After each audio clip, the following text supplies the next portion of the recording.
All right, we got audio. I can hear you, Mayor. You what?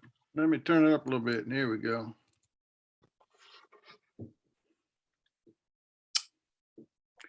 All righty, it's 7 o'clock. Let's see. So there's Brad, Stephen. How was vacation, Brad? Vacation's always good. Thanks. All righty. No broken, y'all go skiing? No broken legs? Almost. Oh, well, glad you're there. Let's see. There's David, Heather.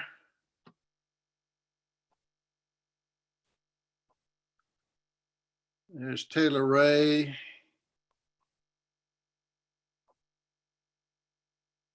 And I don't see Graham.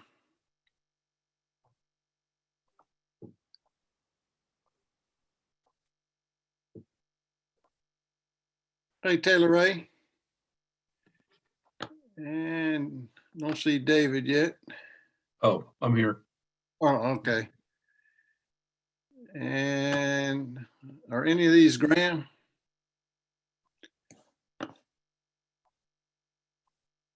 iPhone? No.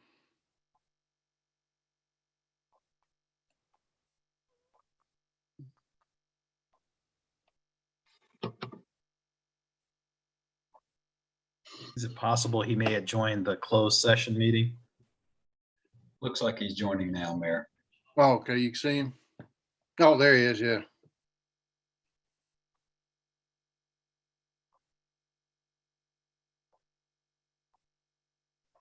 All right. Hey, Graham, can you hear us? Yes, can you hear me? Yep, gotcha. All right, everybody's here. And we weren't expecting this virtual meeting, but Taylor, Ray, and Graham, we did them for quite a while, and we got to be pretty good at it. So just bear with us, and if you got any questions, follow along. But I just this y'all's first meeting, so welcome to the Town Council of Stallings, and I look forward to working with y'all.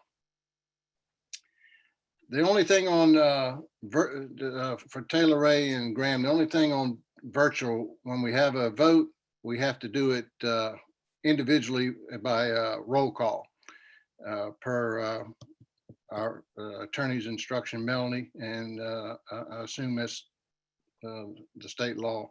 So that's the only thing different on this. So we'll get the meeting started, and Brad, if you would open us up with invocation, I appreciate it. Sure. Folks, just please join me in prayer.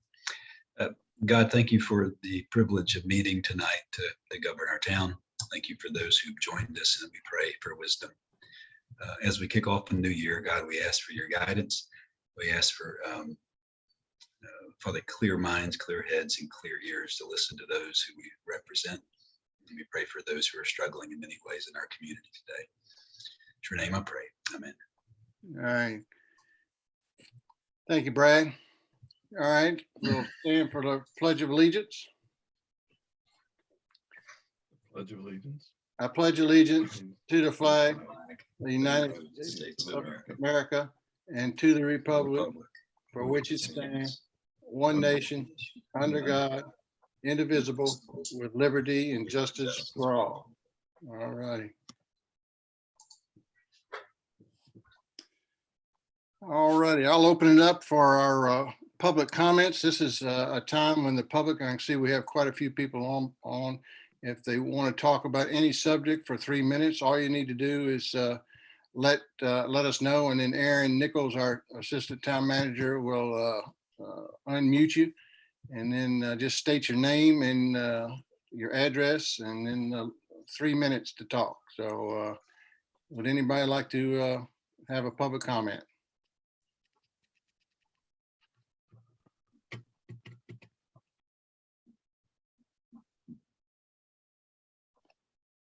All righty, last chance.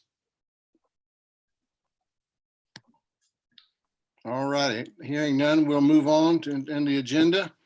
Next up is our consent agenda.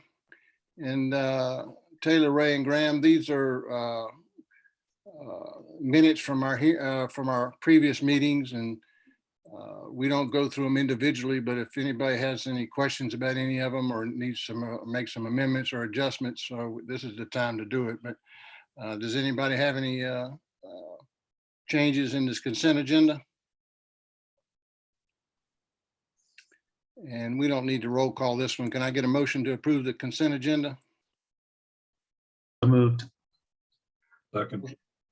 Motion by Mr. Ayers, second by Mr. Richardson. All in favor, say aye. Aye. Aye. All opposed, and the ayes have it. All right. Next up is our reports. The only thing I'll let y'all know, I don't know if I'll send it out every month, but I mean, not once a month, but maybe a couple of times a month, is I'm communicating with Tony Lathrop, who is the Ncdot board member for this area based in Charlotte. He's met with Linda and I previously about funding inequities in Stallings, and especially around 3P. So I've sent him an email and copied Brett Knight, who's the division engineer, and asking them, now that the budget's approved for North Carolina, certainly they can find some money to help us out on some of these roads, especially 3P. And if not, how do we get it in the queue and get it scored? And so it's so we can put some money towards that. So squeaky wheel gets the oil. So I'm putting pressure on him and Brett to give us an answer. So just want to let y'all know that. All right. Next up is reports from anything you have, the town business, Graham or Taylor Ray, but we'll start off with Stephen. Anything to report, Stephen? Sir, just enjoyed the holidays and I hope everybody else did.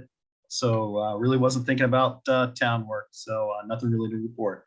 All righty. Heather? No report. Brad? Nothing tonight, Mayor. All right. David? I had the pleasure of reading the mayor's proclamation at the key dedication for Sergeant Carl Roush, the event up at South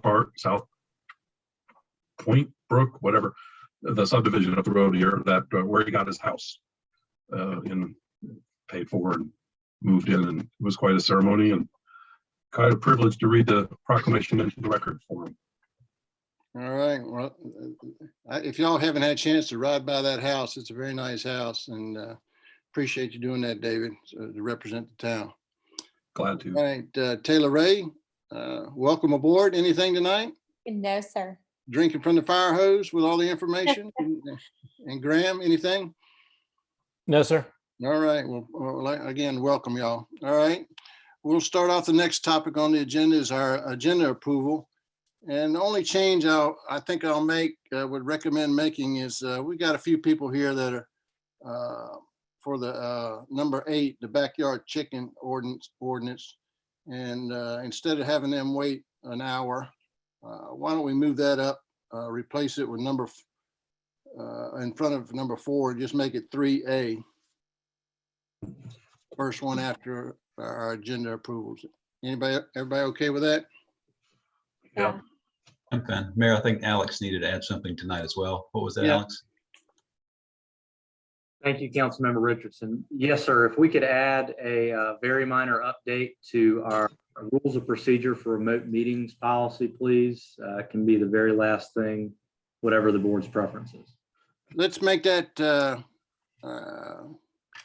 we'll move it up after the financial items. So make that, just make it number 8, replace the backyard chicken ordinance.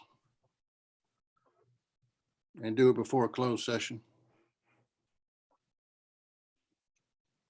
Mayor, I move to approve the agenda with the following changes. Move the item 8 backyard chicken ordinance up to 3A, and then add an item for new number 8 managers requested changes to the council rules of procedure. All right, motion by Mr. Richardson. Can I get a second? I second. Second by Mr. Hall. All in favor? Say aye. Aye. Aye. Aye. All opposed? All right, so. All righty, we'll turn it over to Max and Colleen then on the backyard chicken ordinance.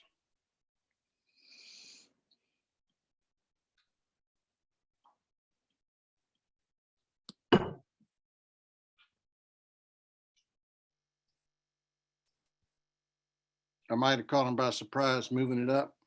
Hey, Mayor, just one quick confirmation. It also feels like we skipped the report from the manager with the Oh. 3P update. You're right. It's not on my printout here. Yeah, could we do that, you think, before? Yeah, let's back up. Thank you, Brad. Let's go back. Report from the town manager. I'm sorry about that. No problem. No problem. So got several things. Ms. Nichols has a report followed by Chief Franks, and then I've got several items just to touch on briefly. So Ms. Nichols, can I turn it over to you to begin with, please? Yes, thank you, Manager Sewell. I'm going to share my screen for just a moment, just to give you a brief update on the ARPA funds and where we are with that. Sorry about that.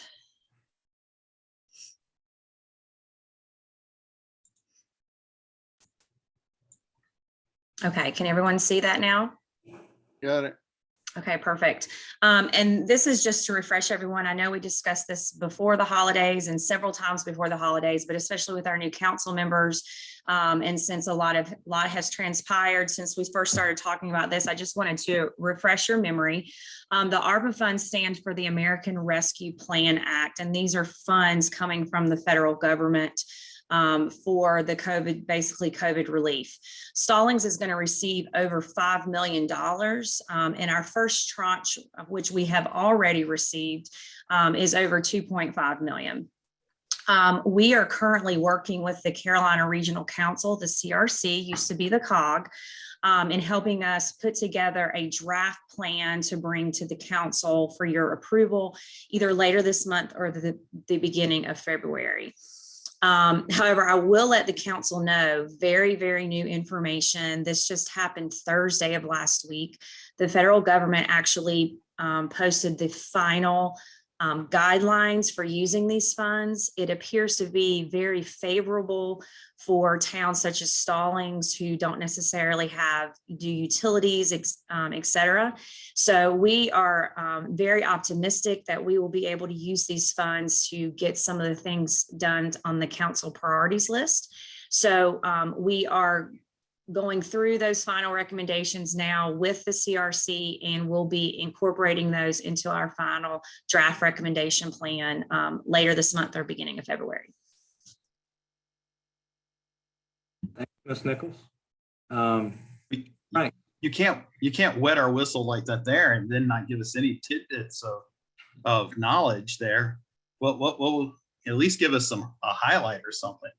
Well, it sounds from the guidelines that really smaller towns will be able to use those funds in a lot of different ways, specifically for just our general government expenditures. So we're very excited about that. Of course, there's a lot of reporting that we'll have to do with that to show where we're putting those funds, but council, put your thinking caps on to see what projects you want to use these funds for.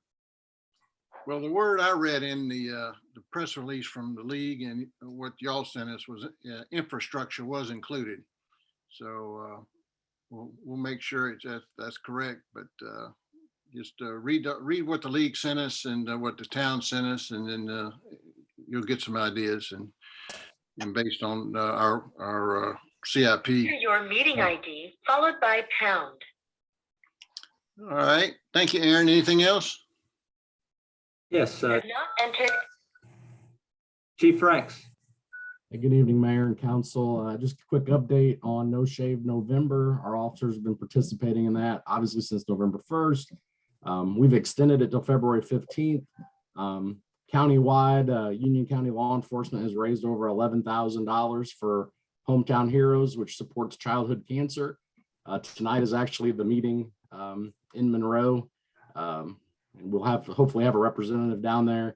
The Stallings Police Department raised a little over $1,000 for this good charity. I just wanted to give you that update. Thank you. All right. Thank you, Chief. And just a heads off, appreciate all the work that you guys do. I think yesterday was Law Enforcement Appreciation Day. So happy belated. Thank you very much. All right.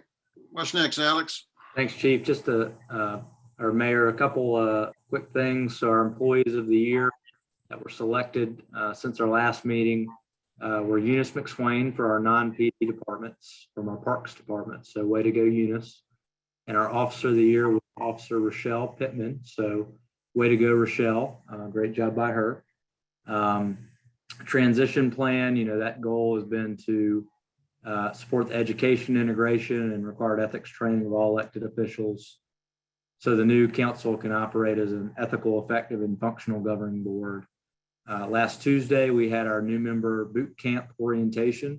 So I want to thank Council Member Drake, as well as Council Member Hall for your participation, as well as Mayor Dunn for participating, as well as all staff. Always room for improvement, but I thought it went really well and was helpful. Our Essentials of Municipal Government course through the school government was canceled due to COVID, but that'll likely be rescheduled in the spring, so we'll look at that again. And facilitator Kurt Walton, the former Charlotte City Manager, is currently conducting preparatory interviews for our annual retreat. And then finally, I wanted to touch base on the committees and then P3. So with the spike in COVID situations, we obviously had to go to a virtual meeting today. What I would suggest kind of moving forward is to do what we did before, and that is until the council goes back to in-person meetings, yourselves to also indicate that the other select legal bodies that need to meet, the planning board, the board of adjustment when it comes to variances, and subcommittee meetings be able to meet, and then do what we did before. All our other committees, just postpone your meetings until the council goes back to in-person meetings, because those committees aren't allowed to kind of hold meetings virtually via our remote meetings policy. So just wanted to see if there were any objections to that approach. Any concerns? Any concerns? Mayor, I just had one question. I guess I was under the impression that tonight's council meeting was virtual, was a one-off.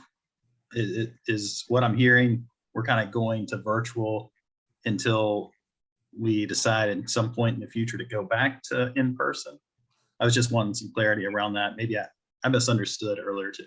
No, I'll answer that, Alex. Yeah, this is a one-off. The police department had some COVID issues and they were on the agenda tonight. And then some staff had some COVID issues and they were on the agenda tonight. So yeah, this is a one-off, and we'll, make a decision the week of, or a couple days before of each meeting to see how staff is doing, how council members are doing. Council Taylor Ray had some issues, and so it just made sense tonight to do it one-off. So. Okay, thanks for that clarity. Sure. Thanks, Mayor. So there will be some meetings this week, next, when it comes to committees and potential committees. So until council decides to go back to in-person, we would take that approach. Okay. All right, hearing no objections, we'll kind of move forward with that. And then finally, the P3, let me kind of pull up the memo here that was in the packet, just to kind of walk everybody through it, if I may.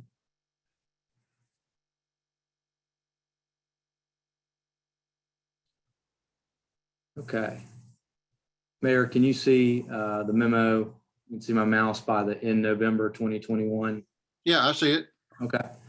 So I'm not going to go through the entire history of the project because it'll take a long time and I want to be respectful of everyone's. So long story short, I wanted to kind of go over the outstanding issues when it comes to the project. So the first outstanding issue relates to some news we received as far as the state budget. There's a budget gap to where the town would be responsible for, under our agreement with Ncdot, for about approximately $2,081,000 for all the grants and everything are accounted for. And the town also engaged with our elected officials in Raleigh to try to see if we could get some funding through the budget process. The good news is that we got money in the budget, about $1.6 million. The bad news is that the Senate added some language to say that we could only use those funds for a property that's owned exclusively by the town. And we weren't the only one that language was added to, but it kind of hinders the initial purpose for getting that funding, which was to go towards this project. So we're waiting for an official determination from the state budget office on whether we can use that $1.6 million in funds allocated to the town towards the purchase of 2725 Old Monroe Road, which is the only qualifying purchase in recent history, and thus free up equivalent funds that could be potentially put and applied towards the Potter and Pleasant Plains Road intersection project. So we're having to be creative, and we just got to wait and see what the state budget office says. The timeline for getting a determination from the state on that is mid-January to probably early March, based on the estimates we've received. So if we don't receive a favorable interpretation, this is something we want to start the conversations with in the near future. We might want to talk with other jurisdictions that are in similar situations that were getting funds for a project that was trying to help out with the state road project, and see if we could seat some local legislation to allow us to kind of use those funds for their original intended purpose, which was the Potter Pleasant Plains intersection project. So that's the first outstanding issue. Any questions or concerns, council, on that first issue? Okay. The second outstanding issue is updating plans and permits. There's two facets to this. So the first facet is that the county has asked us to kind of consider redesigning a portion of the project, specifically with utilities. We have an agreement with the county to where they would reimburse us for certain utility costs. And our engineers met with their engineers. We kind of discussed it over, and basically the additional design cost would be about $9,000 to the town. However, the town is estimated to receive a cost savings from a lower construction cost of $145,570, this number right here. And conversely, the county's estimated reimbursement obligation increases by about $21,250. So right now we're waiting on final confirmation from the county that they're in agreement with that approach. But that is an outstanding issue, is that we might have to spend a little bit more on design up front, but the cost savings would be significant to the town based on construction costs. So any questions or concerns? When do we need to vote on this, Alex?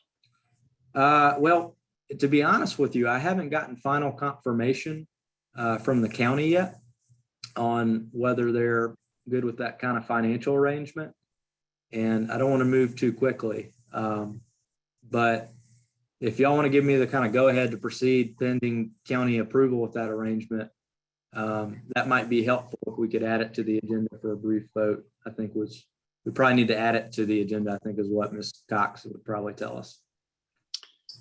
Or another night. Either way, whatever your preference is. I Yeah, got a question. How was that cost savings of 145 grand? How was that come up with, and how positive are we that it's at least that much or more?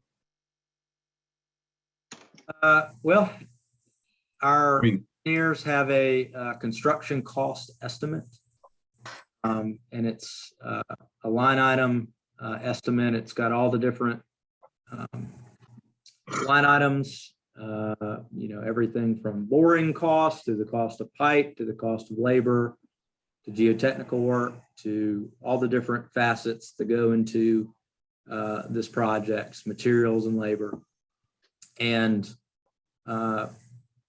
based on the county's conversations with the county, the engineers that we have working for us went through and adjusted the line item costs to account for the changes, and that was the end result. Thank you. You're welcome. And then secondly, due to the passage of time, there's just several items that the longer we go, the more likely they are to expire from a permit standpoint. Think like a federal environmental permits, those kind of things. So we can certainly bring them back up to date. That's just a little bit of time that it would take to do that, and potentially some cost. DOT has kind of shared with us on Friday afternoon that there's some construction cost estimates that they perceive have gone up since we created our cost estimate back in early summer of 2021. However, they have also communicated to us that I think even with the perceived increases, our contingency should be more than enough to cover those costs. We're seeking to schedule a meeting with DOT hopefully later this week to kind of get confirmation on any of the cost estimate increases that they're seeing. And then the final two items are just kind of cursory items. We've talked about them before. Once we get everything finalized, we would need to enact an Ncdot supplemental agreement, which would take several months from start to finish, from when the board says, yes, we want to do this, to it going through the DOT process. And then finally, CEI selection, that can be done concurrently with permit updating and the letting process. And it's not projected to cause any delays. So that's kind of where we're at with the Potter and Pleasant Plains project. I hope that was helpful. It wasn't too much information. It was just enough, but happy to answer any questions that the board might have about these outstanding issues. Any questions for Alex on that? Let's go ahead and then add it to tonight's agenda. I know we've already voted on it, but I went out of order anyway. So if we can bring the agenda back up, Aaron, please. Mayor, can you first ask for a motion to suspend the rules to add that as an agenda item? Okay. Can I get a motion to suspend the rules to add an agenda item for the utility redesign? So moved. Motion by Mr. Ayers, second by Second. Heather. All in favor, say aye. Aye. Aye. All opposed? All right. Ayes have it.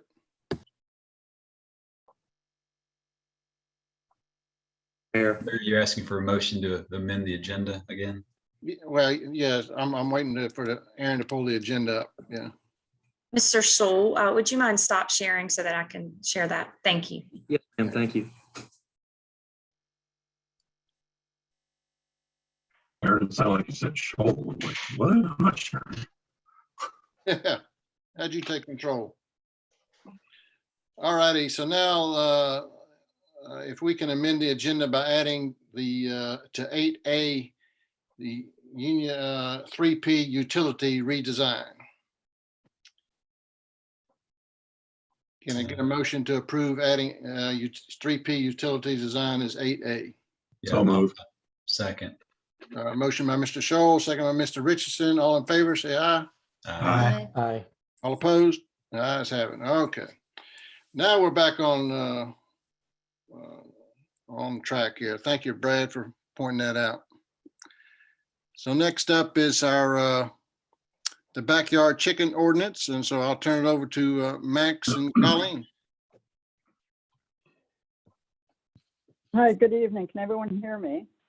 Yes. Ma'am. I'm going to go ahead and share my screen. I apologize to the council and to the folks on the line for not not being able to get my things together here to be able to share my screen and to make things work tonight. Here's my presentation on chickens. If you want to make it a full screen, Colleen, there we go. Thank you. Yeah, take advice from him. So the background history was chickens are allowed in Stallings if you have property of 2 or more acres. And that this isn't the first time the ordinance was, an ordinance change was requested to allow chickens. When was the first one or the last one?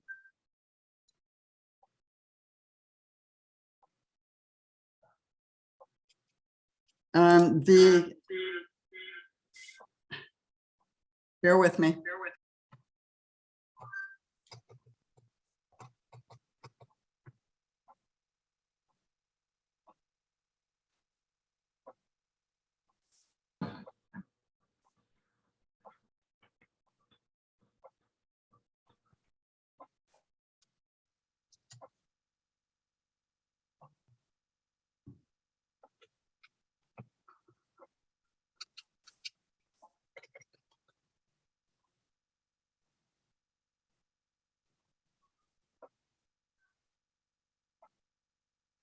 Hey, Colleen, it's Alex. We're, you may be just trying to get everything together, but we're having trouble hearing you.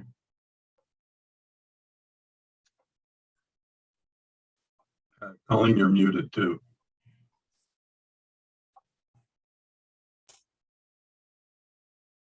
Okay, can everyone hear me now? That's a heck of an echo. We can hear you, Colleen, but you're echoing. Have epilepsy, please try not to do that.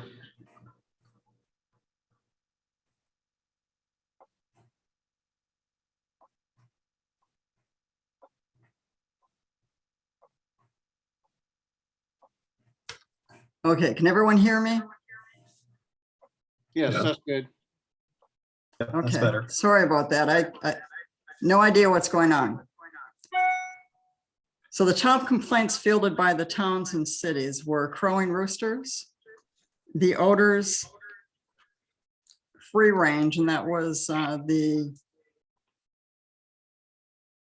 chickens hopping fences and getting into yards that were next door to them. The coops being too close to a neighboring property. And the chief complaints in our town that I have fielded are chickens on properties and roosters. And that's chickens that people have right now that aren't authorized because they don't have 2 or more acres. So this is a city and town comparison chart that I've done, comparing Stallings to Indian Trail, Monroe, Waxhaw, Matthews, Mint Hill, and Charlotte area, Pineville. So if chickens are allowed, it would be based on acreage and that they would be non-free range with different setbacks and then a permit being required. And with that, we always have to have the penalties that go with, the what ifs. What if this isn't adhered to? And then in Stallings, it would have to be the code enforcement officer, myself, that would have to manage this program because we don't have an animal control officer. So Mr. Shong, do you have anything to add to this? Hey, good afternoon. So I just wanted to hit on the point that we are as a town, we only have 2 planning staff and 1 code enforcement officer. We don't have an animal control officer. Towns like Indian Trail have 7 planning staff, 2 code enforcement officers, and 1, at least a animal control officer. Matthews has 5 planners, 1 code enforcement officer, and an animal control officer. So we don't have the same amount of staff as the rest of those municipalities. I just wanted to add that. Thank Thank you. you.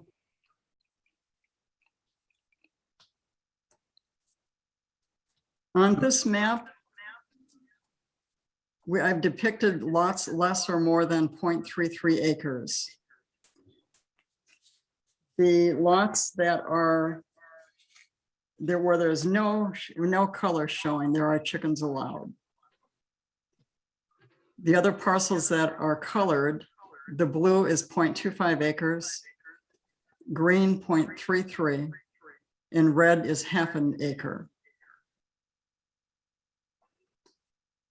This is a homeowner association overlay. Chickens are prohibited in the areas that have the red hash marks on them, the red slashes. And again, homeowners associations can add to our ordinances by not allowing chickens within their communities. Eileen, this is Brad. May I ask a question? Yes, please. Yeah, I was confused by the previous slide. If you'll pop back once in my review before our meeting. Are you saying that this is a survey that you've done that says the cross-hatched red neighborhood HOAs do already prohibit chickens or have the ability to because they're an HOA? They do already prohibit chickens. As I did my investigation, I checked with all of the homeowners association management companies and all of their CCIRs on whether they allowed chickens or not within their communities. And just a point for the record, I clarified with the town manager today that an HOA can impose more strict, in certain cases, more strict rules regarding land use than the town, as long as they're not illegal. So an HOA rule prohibiting chickens would trump a city ordinance. Yes, sir. Okay, thank you. Any more questions on these slides? Yes, Colleen, David. Back to the background history. The second bullet, when was the last ordinance change? When was that denied by council? How long ago? It wasn't an actual ordinance change that was brought from what I can see. I did a search of all of the electronic agendas online, and I found nothing in the agendas, but I do recall hearing that it had been brought to council before. I recall that as well, and I'm pretty sure it made it to a meeting, but I couldn't find it. The search function for agendas and minutes was not allowing me to find it. So I'm pretty sure it was the last 2, maybe 3 years, probably 3 years ago. We unanimously, if I remember right, voted against this.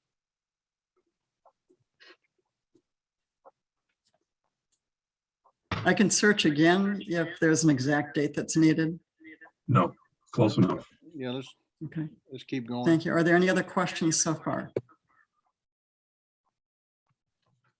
When you say free range or no free range, you're basically, as I read the items in the yellow page, these things live and stay in the coop always. Yes, sir.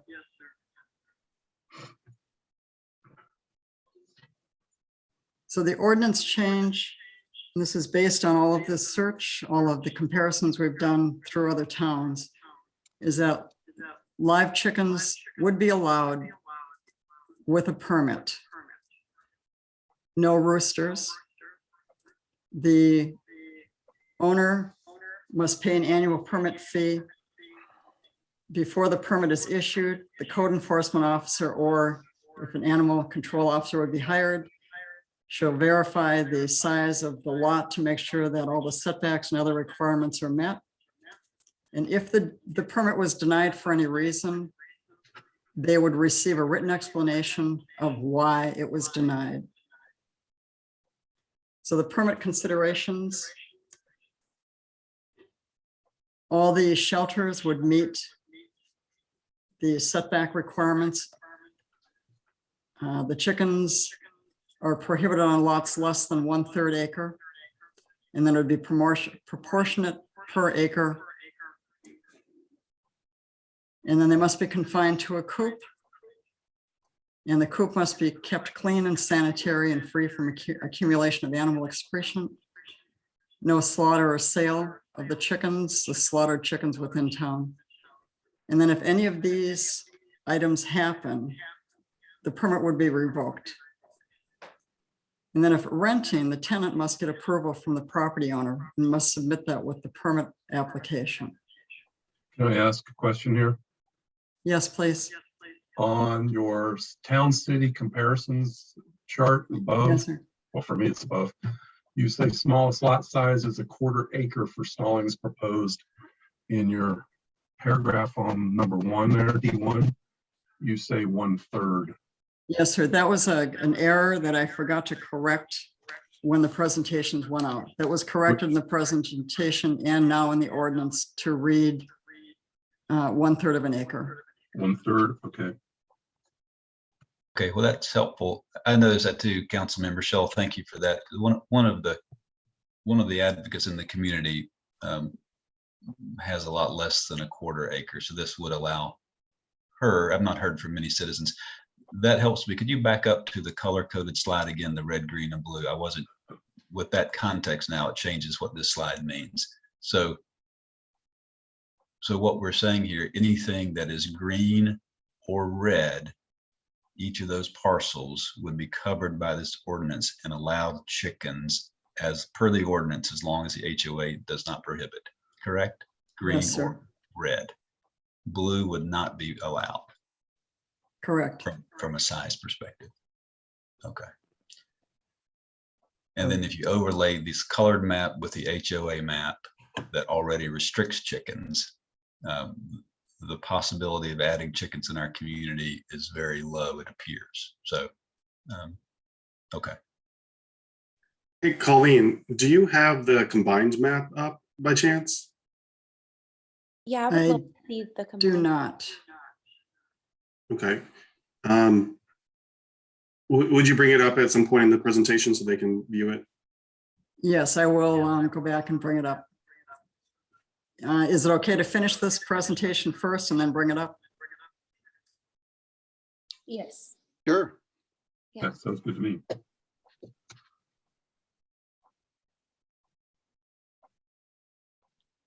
So the penalties and remedies again is the code enforcement officer would issue a citation for the first violation and it would be a warning. The second would be $100, $300 is a second, with subsequent of each day of $50 per day. If they fail to pay the citation within 10 days of issuance, the town may seek to enforce the ordinance through any appropriate equitable action. Each day the violation continues, again, it would be a separate offense. And the town may seek to enforce this ordinance by the use of any one or combination of the remedies, either civil citation and then liens for unpaid fines. And that would be a lien against the property. What is this? I apologize, Colleen. What's the civil citation? Would that be like a? Because a civil, under code enforcement, we can only do civil citations versus a criminal citation. Okay. So civil citation is what I hand out now for notices of violations. Okay, I got you.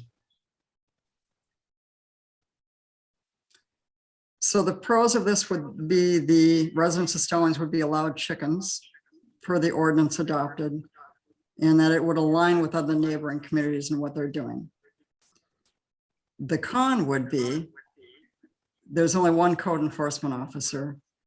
We have no animal control officer unless it gets referred to Union County for any chicken help that I would need, like chickens like leaving their coops and going out into the roads. That would allow me to call Union County Animal Control, but that's the only time. There would be a possible code enforcement service level decrease or an increased cost. There's a rough estimate of what I've figured for to be 2 hours per week working with the chickens. It would be more at onset if adopted, and that would be checking coops, issuing licenses, and the like. It would reduce my efficiency in other areas like tall grass, weeds, trash and debris. Alternately, the town could contract the work out or hire other staff, and this would be a higher cost to the town. Each time a person requests a permit, it would be me going out to inspect.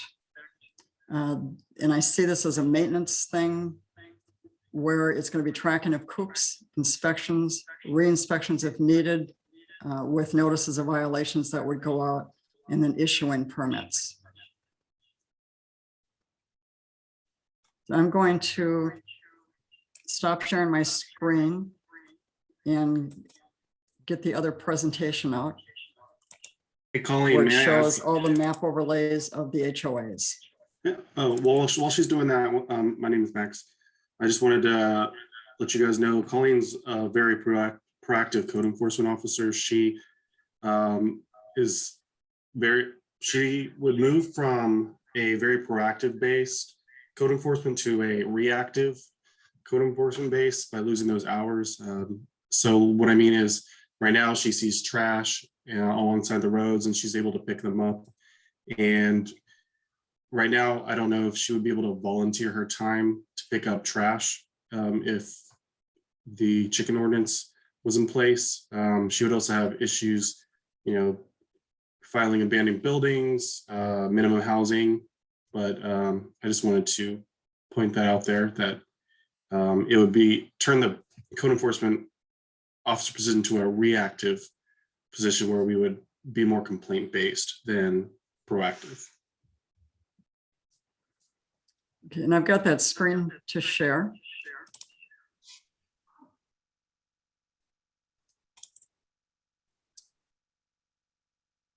This is, can everyone see that? Yes.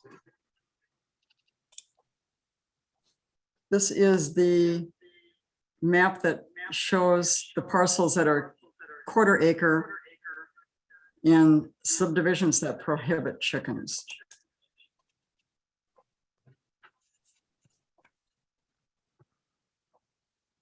Colleen, is there a map that shows the third of acre and the HOAs? No, there is not. Wait, Colleen, can you say that again? I'm sorry. Can you? This map shows locations of chickens, and it would be subdivisions with the hash marks, the red hash marks that prohibit chickens. And then the pink areas are 0.25 acres or more. And I do apologize, I don't have one with a third of acre. Yeah, Mayor, I'm got a comment.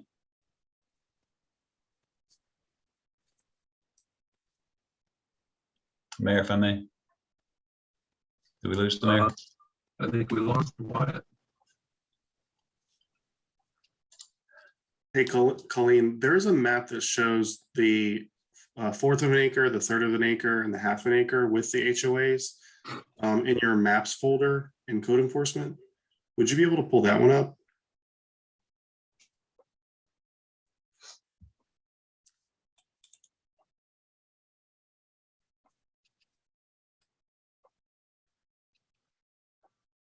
Sorry about that. I got kicked off. Okay. Welcome back, Mayor. All right, where are we now? Are we through with the slides? No. I mean, yes. Okay, this is the one that shows 0.25, 0.33, 0.5 in the homeowners association. Mayor, if I may, I have a comment. Yeah. So I've thought about this a lot, and I've only received a couple of emails in support, none in against. And with all due respect, I think Colleen is code enforcement officer of the year. She's one of the best I've ever seen, and I've seen several in my time. Thank you, sir. You're welcome. And with respect to Max's points about staffing, I am certainly sensitive to that. I think you're exactly right. We only have one code enforcement officer. However, Indian Trail is, if you look at a map, 3 to 4 times the size of us. Matthews is gargantuan compared to our size geographically. So I hate making an ordinance decision on very rough estimates, and this is what I think will happen. So here's what I'd propose. We're not talking about the benefits of chickens, and I can't argue them because I'm not a proponent of chickens in my backyard. I think they're fine. I won't have them. I have an HOA that won't allow them. We're not seeing another side of this, which I've heard from a couple of community members. Here's what I'd propose. I don't know that I'm ready for a long-term decision on this. What I'd propose is an 18-month pilot so that we could answer the questions we're asking. And I would propose that we approve a pilot program to allow chickens per the ordinance that's been drafted by Ms. Colleen and Max.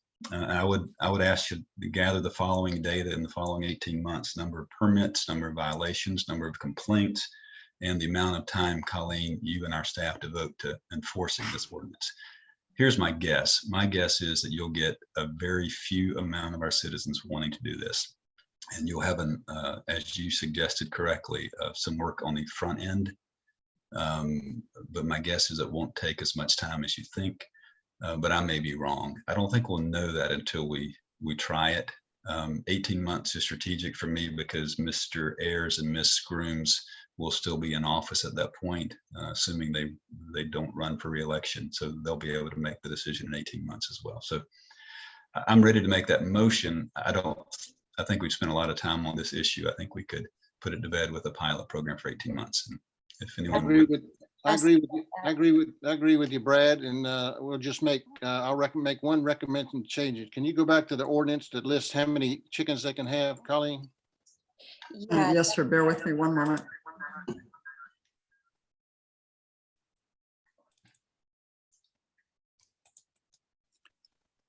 Well, Mr. Mayor, can I make a quick comment? Yeah, let me finish this my thought first, Stephen. Okay. So what it's going to say is it's 20 chickens per acre. And I also recommend we cut that in half to 10, maximum 10 chickens per acre. I support that, Wyatt. Yeah. 20 sounded like a big I was number. about to say, I was like, 20 is a lot of chickens. Hang on, just let me understand. That was a 20 per acre. If you prorate that a third of an acre, you'd be allowed 3 chickens. And again, I don't know if that's right or not, but just point that out. It's not 20 per application. Right. Yeah, I understand that. So 3 is per a third of an acre. Sounds about right to me. 20 is. Ms. Dickinson, could you pull up that section of the ordinance, please, ma'am, so we could together, or perhaps On the slide presentation? yes, ma'am, just the one that's all yellow. Section D1. Yep. Aaron, is there any way you can take control of the screen? No, sir. Colleen is sharing her presentation that she has. Okay.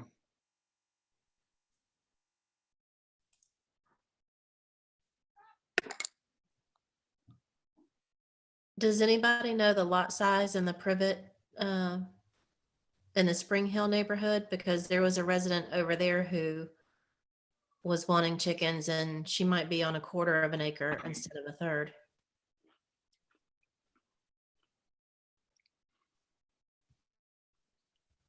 I can look that up This for is you. one real that specifies the acreage.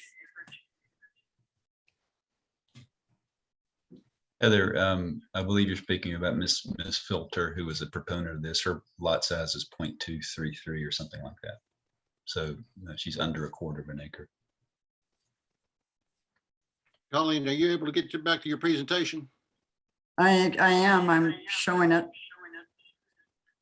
Well, can you get back to the wording of the ordinance? So Colleen, you need to stop sharing your screen and then kind of reshare.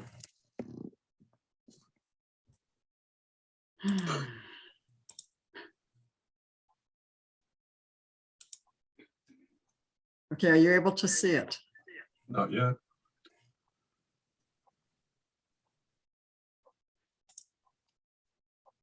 You can't see it? Nope. No, ma'am.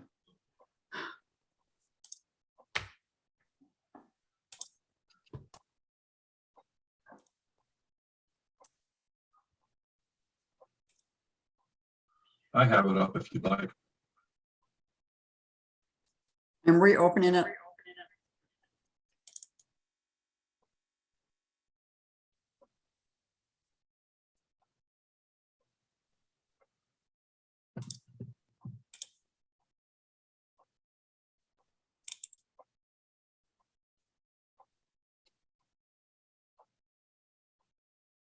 There you go. Yeah.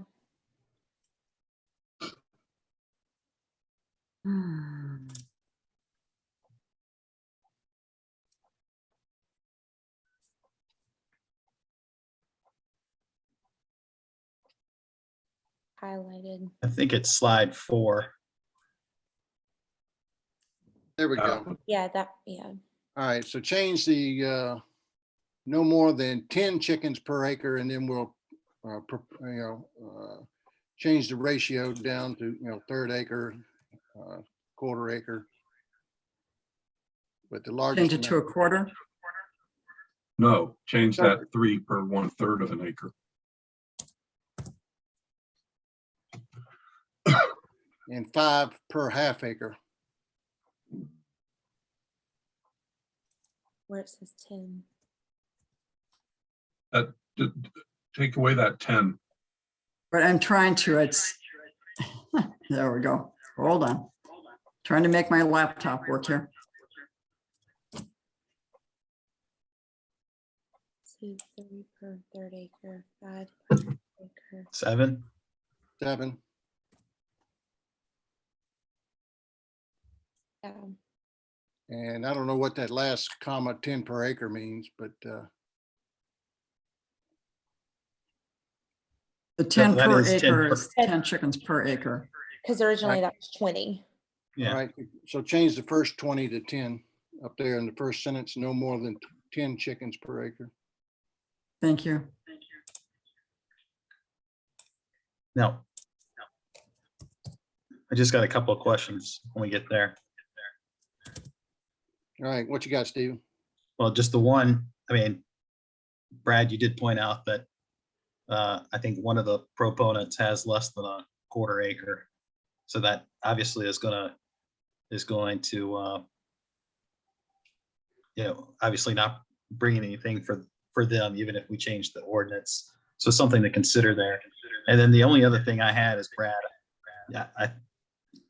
from what I saw, I reached out and talked to some of the other towns around us.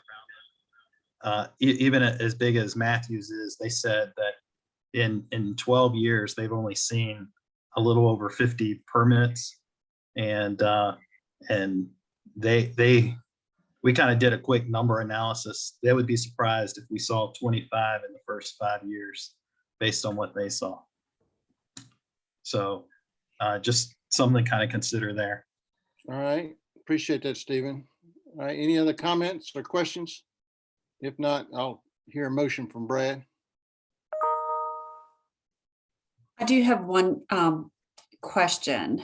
Councilmember Richardson, is your intention for the pilot program that after 18 months, in the event it's not going well, to go back to the original ordinance, which prohibited chickens? It would be a review of the program, Ms. Cox, and any remedy such as cessation of the program, no longer accepting any more permits, or hiring additional staff if we love the program. So I think all options are on the table. Does that make sense? Okay, but I just want to make sure council understands, if this doesn't work out well, that those that have chickens and have the permits under the period of the program would be grandfathered in and entitled to keep their chickens. Yes, that's what I was thinking as well. Okay. And Mayor, forgive me for just pausing on this. I know we want to get through this, but I was confused by the quarter acre, third acre, and it wasn't consistent in our agenda item. And not to belabor this, but what was the rationale for 1/3, Colleen, over 1/4, and the reason for the last minute change?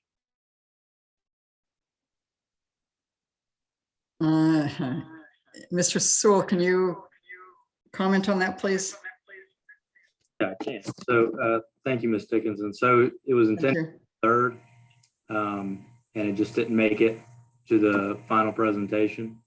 I think the thinking was the other places have a half an acre.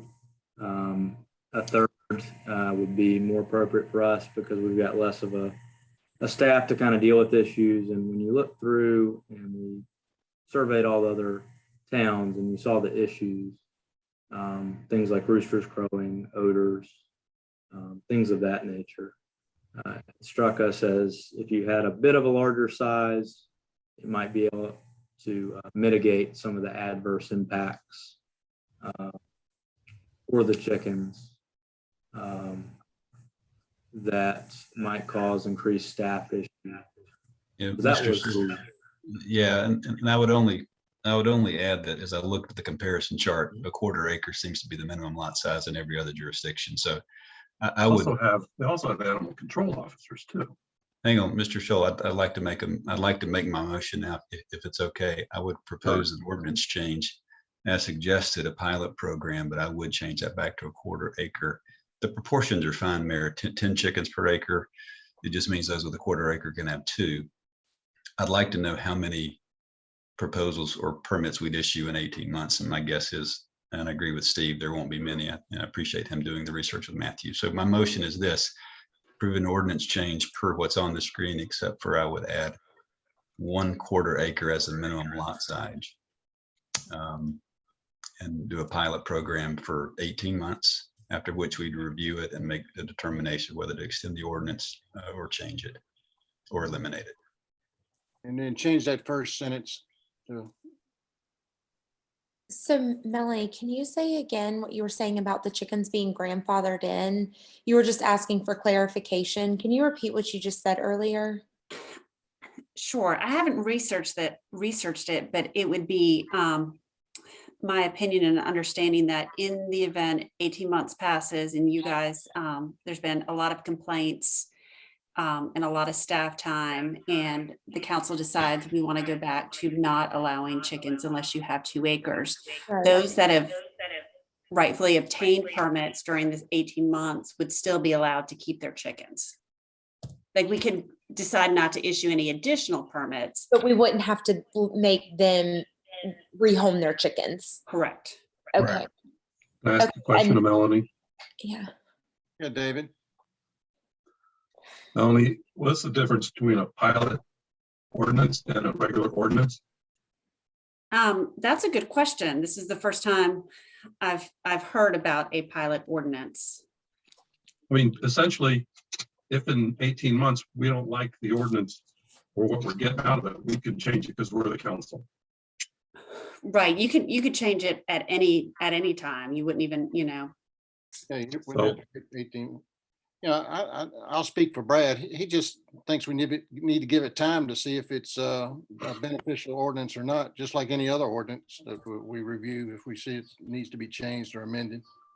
Yeah, Melanie, if it makes you feel better, Melanie, you could also call this you put a sunset provision in there of 18 months from today's date, unless renewed by the council. That's a better way to do it.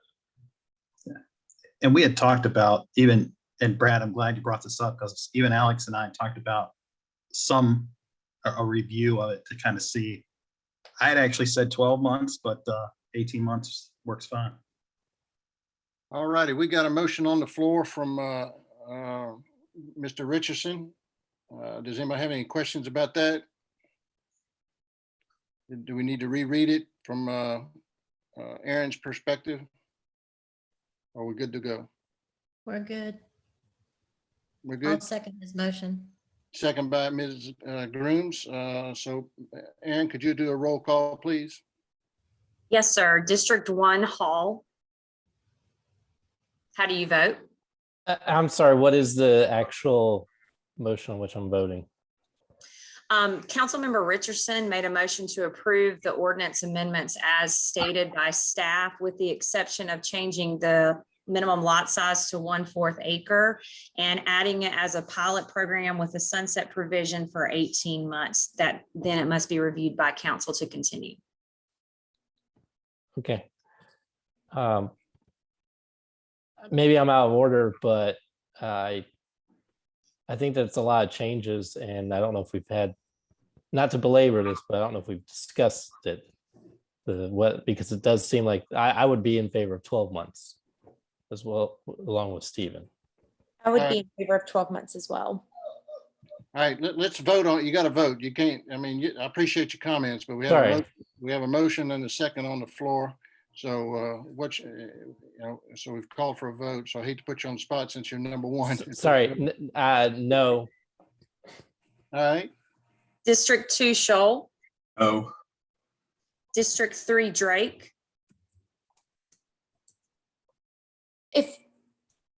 If I wanted it to be 12, do I say no or yes? This is my first time, you guys. So you have to forgive me. I don't know how this works. We can say no, and then we can make another motion to approve it. Okay, because I like this, but I do want to change the months. So no, okay, no. okay. District 4, Grooms. Yes. District 5, Ayers. I'll say yes also. And District 6, Richardson. Yes. Mr. Mayor, that's a 3-3 vote, so you would need to break the tie, sir. Right, so right off the bat in 2022, so I'll vote yes, because I'm ready to move on. So 18 months, I agree with, so yes, and so the motion passes 3-3 with the mayor voting yes. So thank y'all. All right, we got through it. Appreciate it, guys. All right. Next up is our the police department incentive pay. There we go. Good evening, everyone, again. Chief Franks, hey there. Appreciate you being with us tonight. Thank you. Let me share my screen. Yeah, we gotta get rid of this feedback somehow.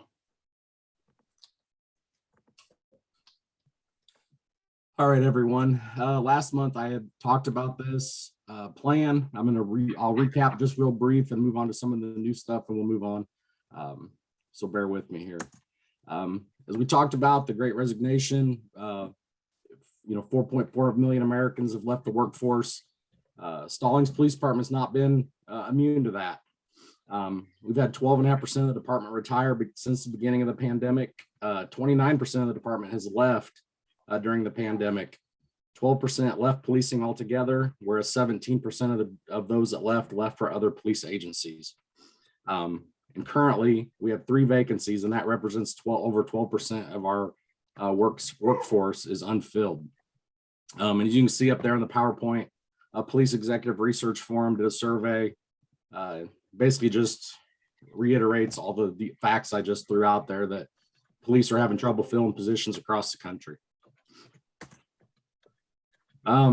We used Matthews did a study in 2019, and it showed that we ranked 6th out of 17th for starting pay.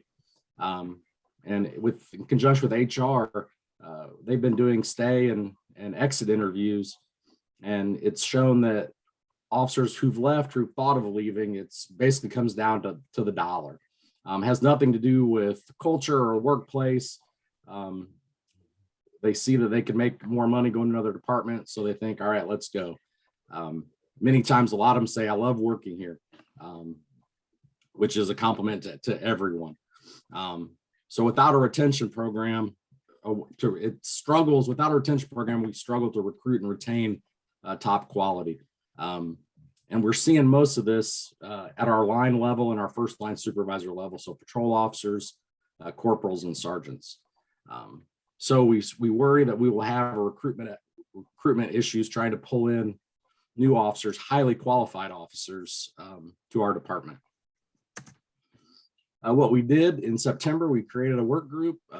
Assistant Chief Perry led this group. We use officers from throughout the department to get buy-in and benefit and information from everybody, from patrolmen to detectives to corporals and sergeants and lieutenants. And they came up with a plan, an incentive plan, and it was based on the town's training and certification policy. And again, I won't read that to you, but basically says that we want to reward employees with their training and development and certification programs to make sure that they're providing the best level of service to the town and giving the best that they've got to the town.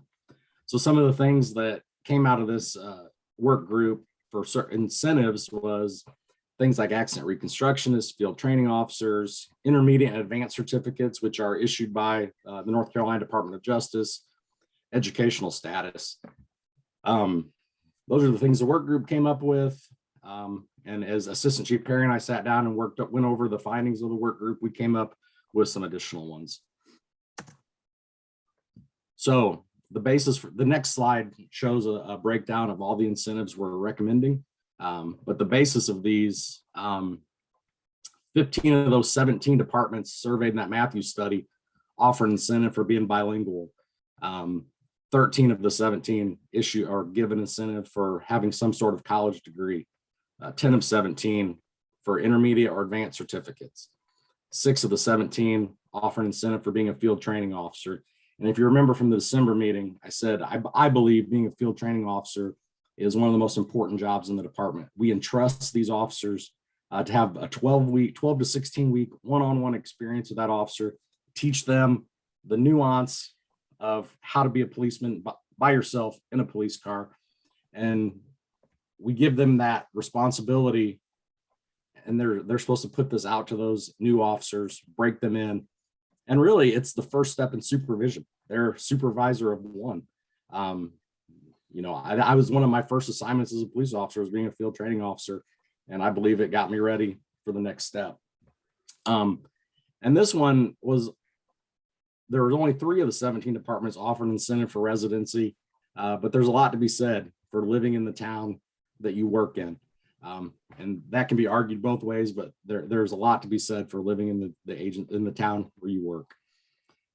One additional piece, I found a journal, Crime and Justice Journal, where they found that officers with degrees are less likely to use force, have a higher focus on problem-oriented policing, and better relate to the community. That's just one more reason to incentivize someone's educational status. I think I told you last month that the state of North Carolina only requires a GED to be a police officer. And those that taking the time to work towards a degree just makes for a better police officer. So this is the incentive spreadsheet that we came up with. You can see up here, assignment as a canine handler has a 5% pay increase, and assignment as a detective has a 5% pay increase. Those two are already in place. Those were part of the, I believe it was 2018 or 19, is before I got here, the pay plan that was done by the town. So those two are not factored into this, but they're already in place. So we'd like to offer an incentive for an associate's degree, bachelor's degree, and master's degree. And as you can see, the dollar value is in the right-hand column. An incentive for having your intermediate certificate and advanced certificate. So these are based on training, years of experience, and education level, and issued by the North Carolina Department of Justice. Currently, only 4 officers in the department have their advanced, and we only have 1 that has their intermediate. These are important certificates. We've already been approved through the Law Enforcement Risk Review Program, if you recall from a couple months ago. But if we were not, so we've maxed out our insurance incentive through the league. But if we were not part of that successful completion of the risk review, we could get an insurance deduction that way. But we've already maxed it out because of the completing the risk review. FTO, as I talked about earlier, field training officer. Special response team. We have 2 officers attached to the Southtowns SWAT team. So obviously these are not, we're not giving them extra money because they go to the class.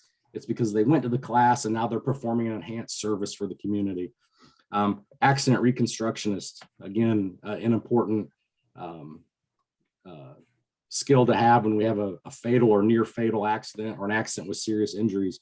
We need it's not just going out and completing an accident report. It is taking those measurements and determining how fast they were going, you know, down to the 10th of a mile. Bilingual, you know, I was surprised when I first got to Stallings. We ran across quite a few people that spoke different languages, and English was not their primary language. So it's important to be able to have someone that can communicate, whether it's Spanish, whether it's sign language. And we have one officer currently that speaks Russian and has had to use it a couple times. So it's nice to have those people to call on. Criminal investigator certification. This really falls to our folks that are in the investigations unit. This would be required. It requires about 200 hours of training through the state to get that certification. And then the last one on our list is being a resident of the town of Stallings.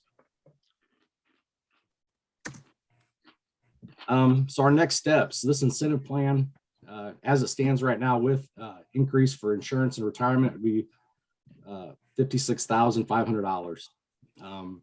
Because of lapsed salaries and not being able to fill all of our vacancies right now, the police department can fund this for the rest of the fiscal year.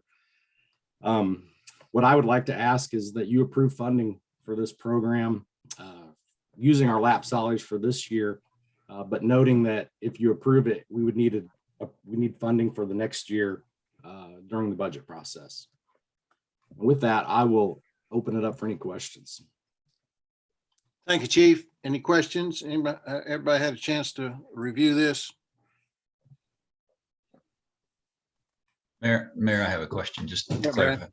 I think Alex clarified it for me today, but Chief, help me understand when I think about base salary and then what might be incentive. The question is this: an officer receives a cost of living increase annually, perhaps. Does the cost of living increase percentage-wise gets figured on the base plus incentive, or is incentive an add-on to the paycheck every year? And I hope that makes sense. It's confusing to even Absolutely. Councilman, it absolutely does. I look at this, that's why I keep calling this an incentive plan or a stipend, because it goes on top of your base salary. So all raises are dependent on their base salary. These are add-ons on the top. For example, if someone is a field training officer designated by the department, and then he comes in one day and says, hey, thank you, but I don't want to be a field training officer anymore, they lose that stipend. It's only when you're designated in that position that you get that stipend or incentive. So yes, increases, merit increase, as far as I'm concerned, and Alex and I did talk about this afternoon, is based on the pay grade, but not the incentive that's added on. Okay, good. That was my concern, just the compounding effect of annual increases and adding this to it. And the second comment, I'd just ask the manager, Mayor, to there's a lot of talk in the ARP funding about critical workers. I assume our public safety workers are critical workers, and to the extent that some of this can be funded through that that ARP funding, in addition to the infrastructure that we definitely need to fund, I'd maybe ask the manager to evaluate that. But I think this is great.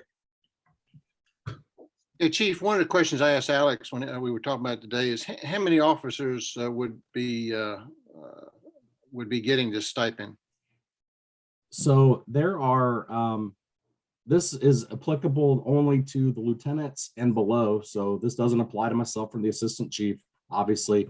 But based on the number of officers we have right now, this could impact anywhere from 60 to 65% of our officers. So anywhere, I'm using the number 21 because we have 3 unfilled positions right now. But that potentially affects 12 to 13 of those 21 officers have the potential to fall into one of those incentives. Okay, thanks. Mr. Mayor, I do have a question. Yes, Steve. Can we roll back Chief Franks to the last page? Okay. I kind of misunderstood this page a little bit when I first saw it. And I guess I have some concern here with the associate's degree, bachelor's degree, and master's degree. I mean, a master's degree to me feels like it should be, I mean, if you're going all the way to your master's degree, I mean, I almost feel like that should be like, you know, probably the highest being added, because I mean, if you just pay for a master's degree at $500 a year, it's going to be 10 years before you see that recoup in investment. And so I guess, I don't know about everybody else, but I feel like maybe there's some numbers there that we probably need to either add a little bit more there, because the recoup in investment doesn't seem quite right there. I mean, I know it's Master's add degree is on to the 2,500 previous bucks. ones, but at the same token, if you're going for your master's degree, and let's just say it's 25 grand, I mean, that's 5 years of work.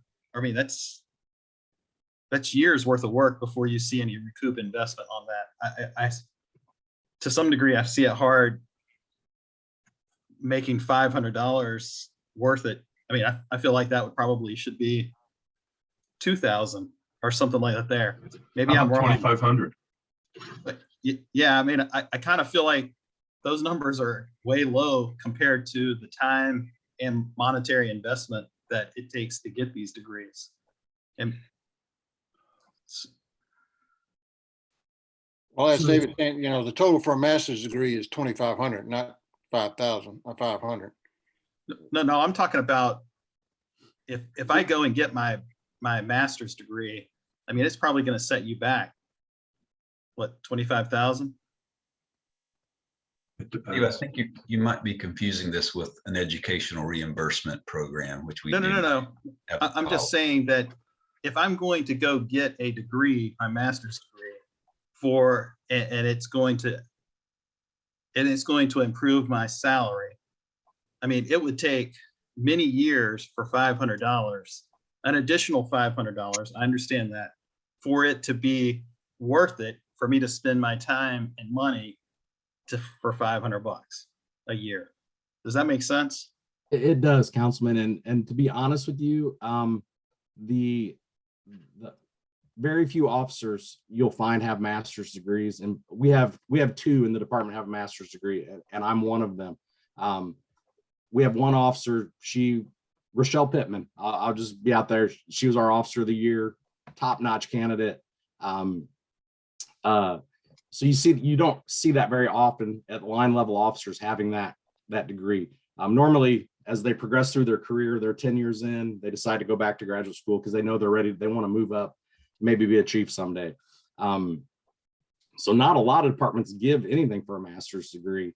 I don't want to be one to say, oh, we'll turn down money, because that's never what I want to do. And I'm not trying to do that. I'm just saying that you just don't see a patrol officer or a sergeant frequently have a master's degree. And that's why that number is. And that's kind of where I was going. I mean, even if we bump these numbers up a little bit, in the long run, it's probably not going to impact us all that much, but it would be a much better value for the person that went the extra effort to get these degrees, because you're only probably looking at 1, 2, 3 people that it might affect. It's just something, I mean, these numbers just look low to me compared to the effort and money outlay to get that extra degree.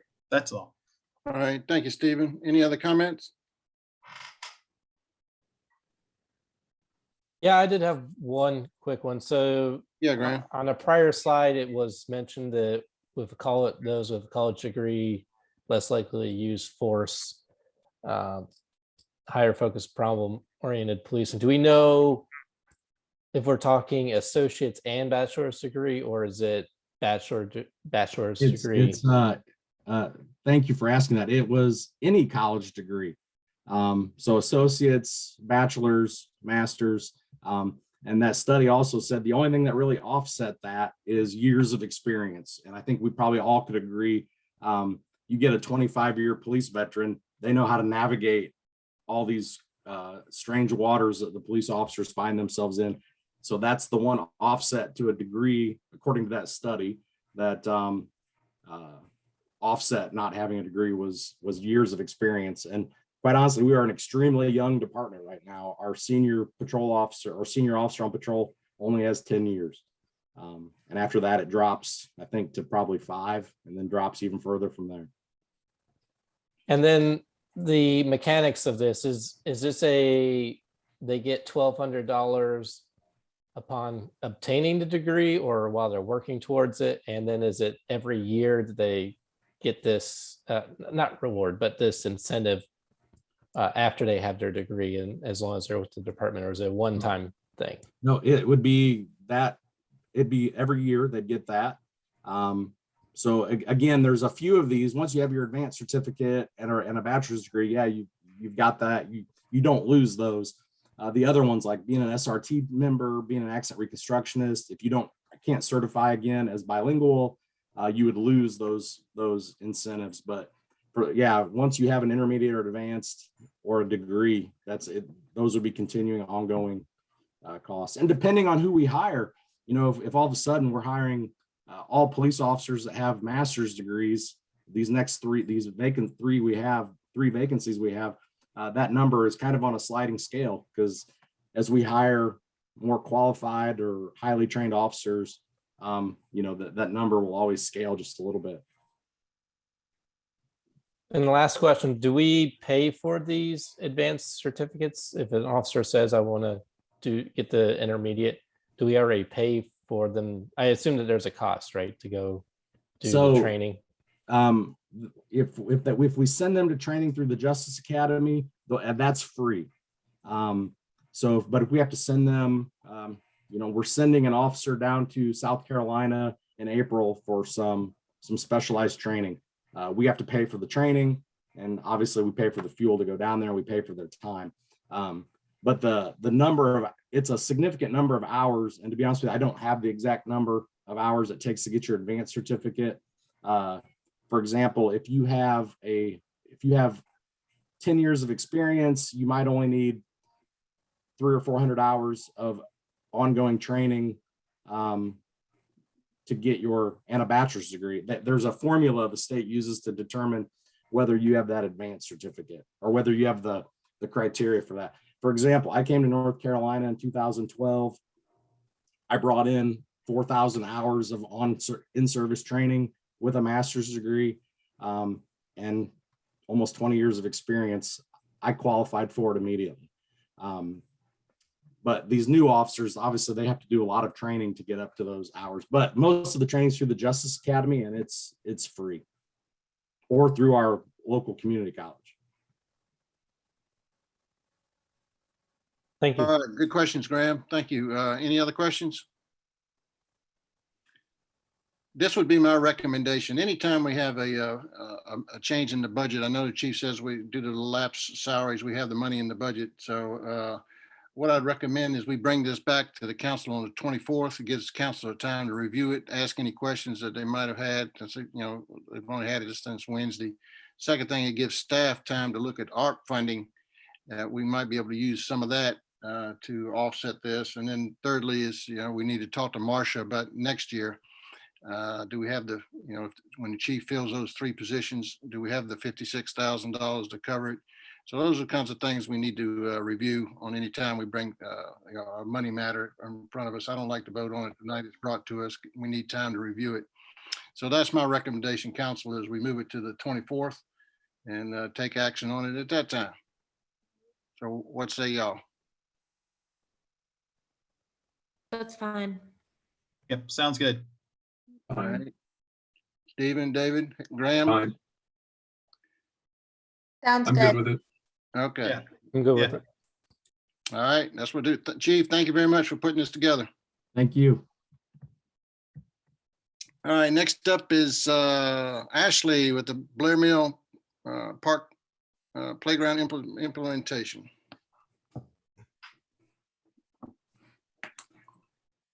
Good evening, everyone. Can you hear me?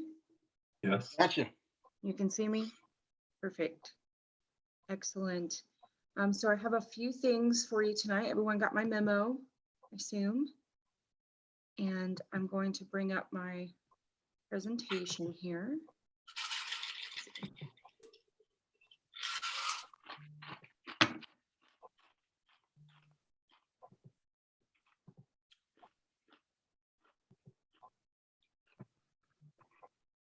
This will look familiar. I think we've seen this presentation, at least a few different versions of it. So I wanted to bring it back since we have two of our new council members here.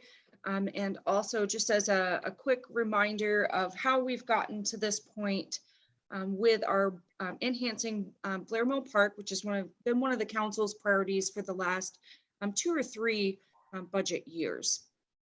So back in 2011, the town did a townwide survey and identified the top community needs and recreation.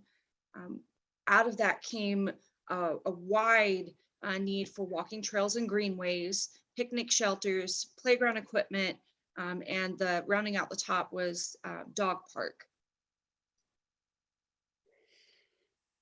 That led to us working on our Greenway and Trail Master Plan. And we also had a site master plan done for Blair Mill Park in 2016. In 2017, when we were working on the Town Hall campus, we also had a community barn concept for Blair Mill Park. And then in the Park and Recreation Master Plan, we had a nature park concept drawn up, and along with the Greenway at Vickery. So in that 2018 master plan, we did another community survey, and the top needs that came out of that were preserving our open space and parkland, again, trails and greenways, more picnic shelters, more playground equipment, and again, that dog park. We did an inventory in that, and we actually inventoried not just what the town-owned properties have, but what our HOAs have, and then how to make a connection into our regional park system and connect our Greenway trails with Carolina Thread Trail and the Greenway Trail system that Matthews has, as well as the Greenway system that Union County is starting to develop as well. So that led us into, how do we start to phase in Blair Mill Park through council's many different meetings that we had and our retreat. We decided to shy away from the bigger, large projects that were going to cost us millions of dollars to implement at one time and concentrate on bringing in the Greenway at Vickery and then phase in parts of Blair Mill Park and also protect our very popular disc golf course that's at Blair Mill as well. So some of the things we decided to do were take over the landscaping with a contract, install the river rock in the parking lot area, and then we identified an area to put in a playground.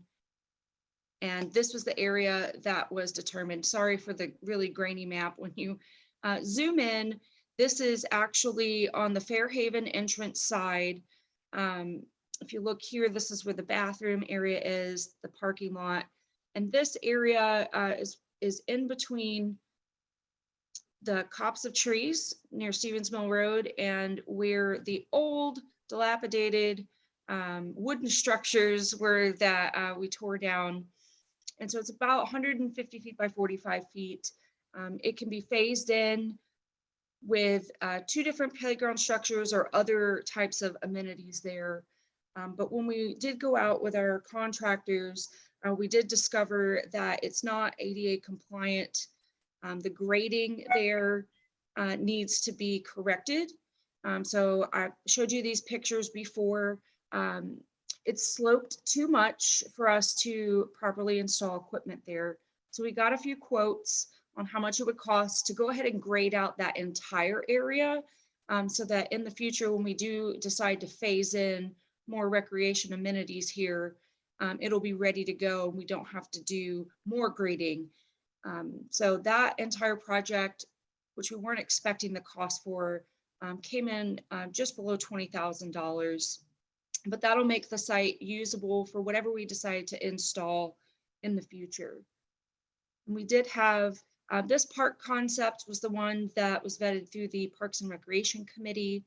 It does have a playground apparatus, a standalone, I think it was called a Spinami, but that was really popular at Stallings Park to have a freestanding apparatus. And then of course, we'll also put in benches and other picnic style tables that we'll do separately, not in this project. But the estimated cost for the playground was a little over budget. We had a $50,000 budget, but we're hoping that with the new year, we'll be able to get a new quote, maybe bring that cost down a little bit more. we just weren't anticipating the cost of the grading work. So tonight we bring to you an entire project cost of about $75,000, which is $25,000 over budget. But it will include that grading work for ADA compliance and the playground. So we're asking for you to direct staff to go ahead and proceed with the grading work, and then for us to select a playground contractor using the informal bid method. We do believe we can absorb the cost, the extra cost of this project within our this year's budget.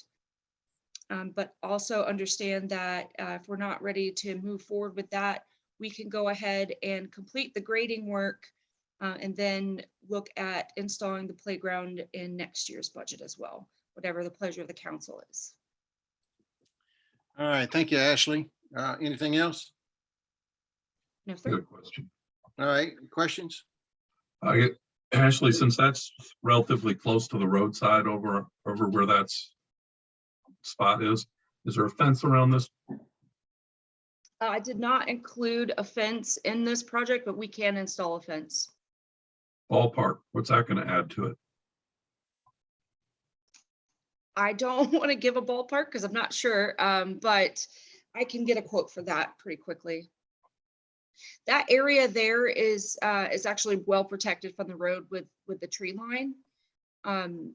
So typically we don't see a lot of pedestrian traffic in that area. Yeah, but we're gonna have a lot of little kids on that playground, and I would hate for one of them to go running around chasing their buddy and forget where they are. Understandable. Yeah, if we can get I agree with you, David. So safety first. So if we can get a quote on a fence. So in light of that, is it possible for it to go over on the opposite side of that field area?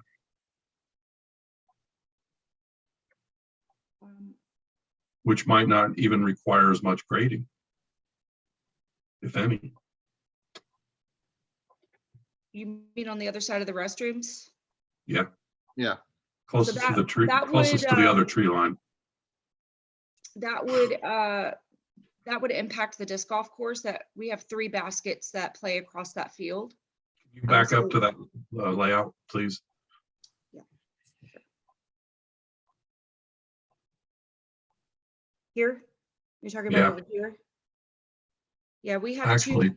Okay, never mind. The parking lot goes to the tree line. Never mind. I Yeah, the thought that was parking lot open there. goes here.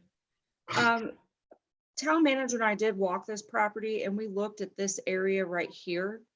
But there's 2 baskets that play across this field and the tees for them are right here. So we would have to eliminate 2 of the disc golf baskets if we moved the playground there. The other location that we could put the playground without impacting the disc golf course as it is right now is on the other side, which of the creek, which is even worse when it comes to traffic and needing a fence. And a bathroom. Yeah, you got the bathroom there. So exactly. So I could see here definitely putting a fence along inside the sidewalk. Yeah. For sure. Okay, thanks. That takes care of that. Leave it there, fence it. Yeah, we can do that. all right, any other questions for Ashley? So do you know if we do the grading and then we wait a year or 2, do we have to spend more money in terms of like regrading or doing any of that work that we would have saved if we did grading and built the playground at the same time? There is always that possibility. This area here specifically, water runs off into this area. So the part of the project here is to actually make sure the drainage is proper to flow. So if we had say another 100-year flood you could have some impacts in that area. But they will seed the area for grass and make sure that, you know, we reestablish that. So I don't know that we would wait a year. We would probably wait until the next budget year, which would be July, and we're in January now. So depending on when this work comes, if we commit to doing this in the next budget year, we could be looking at, you know, a few months versus another year. Yeah, and with anything else, prices are going up. So my recommendation is the same thing as what we did with the police department. I'd recommend us spending that 19.5 to get it graded now before that price goes up, get it reseeded, and then carry over the remaining money to next year until we get enough to build a playground there in the early July, August, September frame of 22. But Mayor, didn't I hear Ashley say that this was going to be funded within the budget for this year from Park and Rec? That's the only comment I'd make toward that, is that if we've got the money in her budget and she's saved elsewhere, and I'd be okay to go ahead and do it as long as she stays within her budget. Well, no, it's $25,000 over the $50,000 we budgeted. Now, of course, you know, same thing. She has money they hadn't spent. Yeah, that's what I was meaning. Yes, Yeah. You're right. But I'd like to stay within budget and then review it next year and then see how much money we have. Things are going to be tight, as we'll see when Marcia gets to her 5-year plan. So I'd like to save as much money as we can this year until we get a clearer picture for next budget year. There is also the option of, I can get the quotes. The quotes are usually good for 6 months. And if we get closer to the end of this fiscal year, and we do have the extra money, we can proceed with the project at that point as well. Yeah, if at the end of this, in July, April, May, Marcia tells us we're gonna have another 982,000 surplus, then we've certainly got the money, but don't know what that number is gonna be this year yet. So what sorry, Mr. Mayor. It's No, just, go ahead, Stephen.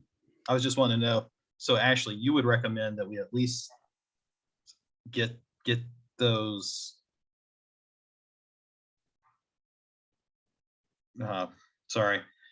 effectively go ahead and get those, how much it's going to cost, the recommendations, so that you have them in your back pocket so we can go forward. That's what I'm hearing. Yes, sir. I've had the cost run probably 3 times on this, and it stays around the same. I mean, material costs are always going to go up, Okay. but I do like to have, you know, projects ready so that if we are able to execute, we're ready to go. Just using that informal bid process to make sure we get the best price, you know, from the best contractor. Okay. If the council decides we want to put a playground at Blair Mill, then you know, we can execute that. Yeah, so she just needs, we need to make a decision. We're gonna allocate $25,000 more towards the budget on this, for this park or not. So that's Plus the fence, Yeah, plus the fence, right? So it's gonna be, you know, 5 to 10 more. 5 to 10 more. So you're looking at 80 to 85,000 versus 50,000. So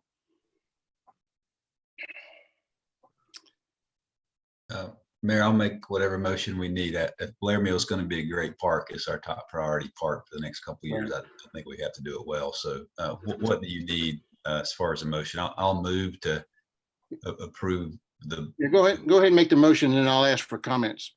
Yeah, I guess I'm asking what are we asking for? I'd approve. I'd make a recommendation to start the grading this fiscal year to get it prepared for a playground equipment with fencing. Is that what we're asking for this fiscal year? And then have Ashley come back in the spring if there's extra money to start the project? If she doesn't start it, we would have the ability to get it started in July 1st with next budget year. Okay, so that was my motion to authorize the staff to proceed with a grading contract to prepare it for playground. Okay, And fencing.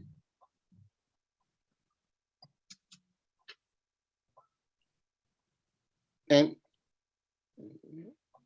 well, we're not putting in the fencing yet until we build the playground. So it's just, No, we need the pricing on that though. yeah, we need the pricing on that. So does everybody understand the motion that Brad said? Brad is just making a motion that we authorize staff to begin a contract with the grading of $19,500. And then we review this again in April, May, June, and see how we stand financially. Any questions, comments on that? Got a quick question for Ashley. Ashley, what about any possible grants like you usually can get for parks? Any luck this time? May I interrupt real quick? Can you get a second to the motion before we have discussion? Okay, I second the motion. second by Mr. Hall. All right, further discussion? What I said. Grants? Our current grant policy prohibits me from applying for grants without writing a very lengthy proposal and bringing it to council with a business justification. So for playground grants, they aren't actual grants. They are more like, best way to describe them is they're more of a product discount. So they call them a grant, but it's actually more like a product discount. So you apply through the playground manufacturer and they say, you know, if you apply for this grant, it's basically like a 50% discount or, you know, 25% discount. So I can explore those, but I may need an exception to our current grant policy. Our grant policy is more for things like Part F or Land and Water Conservation Fund, the big grants that you do that require a significant amount of funding from the council, like how we built Stallings Park. So if you would like for me to look at potential avenues of funding for playground equipment, I can. I just may need an exception to our grant policy to do so. You should probably do that as a separate action. Yes. Ashley, well, Mr. Mayor, may I add something also? This is Marcia. Yes, ma'am. I did want to note that this year we received $82,000 in additional fees in lieu of parkland. And I believe those funds could be used for this grading. So we really do have an additional amount of money this year that is unmarked that we did not have budgeted. We would have to, obviously, if this expenditure would throw her over on the expenditure budget, we would just make a budget amendment for the money coming in, which is $82,000, and then whatever expense we would need to follow that. But I don't think that, you know, we wouldn't be looking for new funds for that at this point. But that's an additional amount of money that we got in this fiscal year that was not budgeted. All right, that's good news. Thank you, Marcia. Mhm. You're welcome. If that's the case, then could we move forward with building the park after it gets graded instead of waiting? I don't see why not. I mean, Ms. Gross, Alex here. Question, was some of that money that come in, was that contemplated to be used towards the Blair Mill Park Greenway construction? It was not, Okay, not thanks. during budget process, no. How about when we most recently discussed with the board? Do you recall? I believe that we talked about, when we were talking about the expenditures, that we would not, I was talking about referring to fund balance, and that we had $82,000 additional fund balance come in. And that if in fact, you know, we had budgeted to use the entire amount, we could use those additional dollars towards that, but we had, and not use undesignated or unassigned fund balance. But the way that it's budgeted in our current year's budget ordinance, we did not plan to use it, no. Thank you. Mm-hmm. All righty, well, let's see. So in light of the new information from Marcia that we have 82,000 in fees in lieu of parkland that's sitting there unassigned and not budgeted. Certainly, the total cost of this project is around $85,000. And we've already budgeted 50, so we'd have to borrow 35,000 from this 82. So certainly we have the money to do it. So let's take care of this motion, and then we'll make another motion to Can Brad amend his original motion? well, if we already got a second, we have to take action on it. Correct, Melanie? That's correct. Yeah. So let's take action on the first motion that get the grading started. And then if it's the pleasure of the council, we'll hear another motion to include the park installation of the park equipment. So could you do a roll call, please, Aaron? Yes, sir. District 1 Hall, Aye. District 2 Shoal, Aye. District 3 Drake. Aye. District 4 Grooms, No. District 5 Ayers, Aye.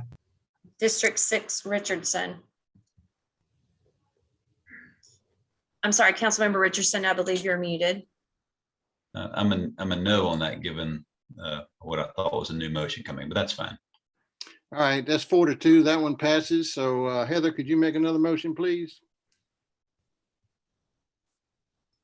If you feel led. Do I get to? Because I thought that one, Well, that one passed, so we've approved the grading. So now, in lieu of this new money. oh, okay, I'm sorry. I misunderstood the last one then. I thought that one was postponing. No, it passed. Okay, well, excuse me then. I'll make a motion to move forward with building the playground using some of the money that we had in fees in lieu of parkland, Including the fencing. including the fencing. In the amount not to exceed 90,000. And the amount not to exceed 90,000. That'll give them some wiggle room. All right. Thank you, Heather. Can I get a motion on that? Second? I second. Second by Mr. Hall. Aaron, could you do a roll call, please? Yes, sir. District 1 Hall, Aye. District 2 Shoal, Aye. District 3 Drake, Aye. District 4 Grooms, Aye. District 5 Ayers, Aye. District 6 Richardson. Aye. All righty. We're making some progress on Blair Mill Park. Oh, can we, Ashley, is there any way you can get any kind of signage out there so we know where it Oh, is? Yeah, Yes, I'm sorry, David. Anything, even a campaign sign would be fine. yes, Thank you. Soon. Yeah. yes, absolutely. All right, next up is the DFI contract. Alex?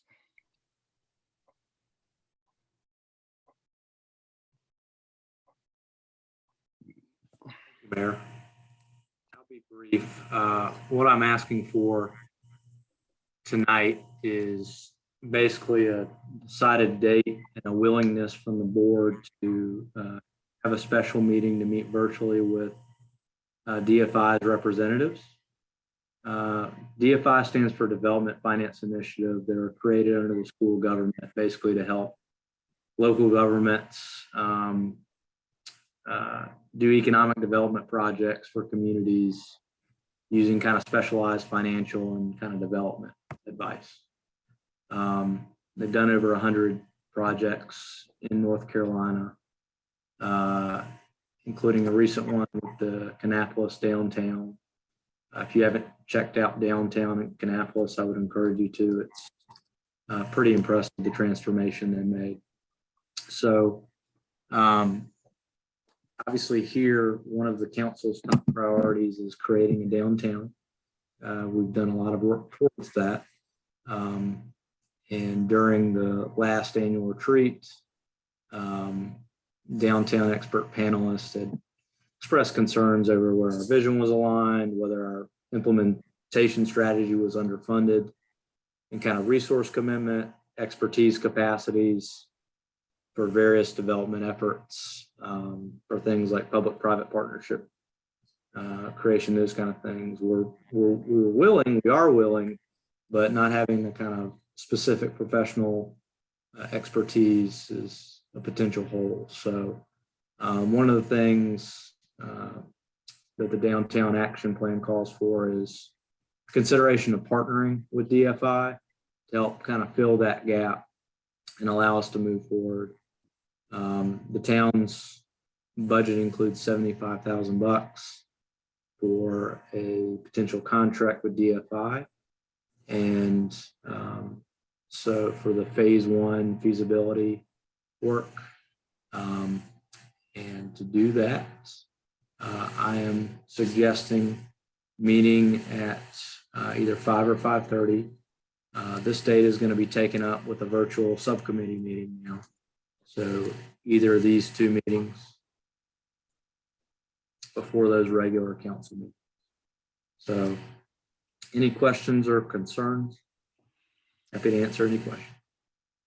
Yeah, especially for Graham and Taylor Ray on this. This is a lot of money.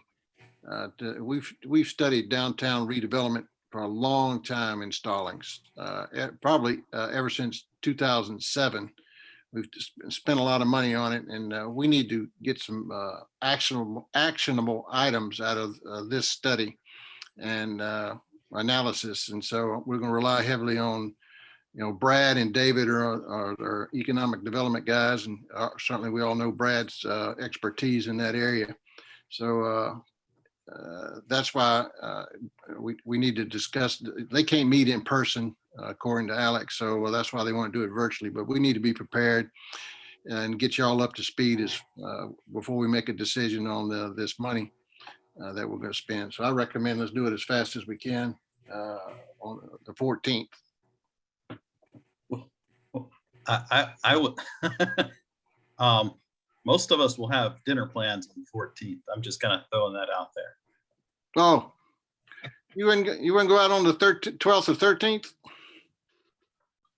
Probably so too, but I was just kind of throwing it out there that the wrath of the wife that could be very mighty, and I would prefer not to feel that.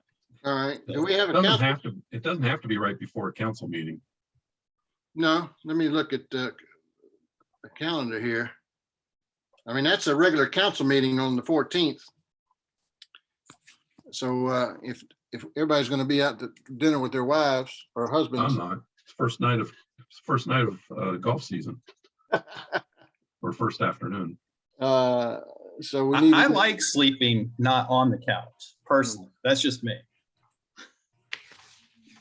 I'm just thinking that.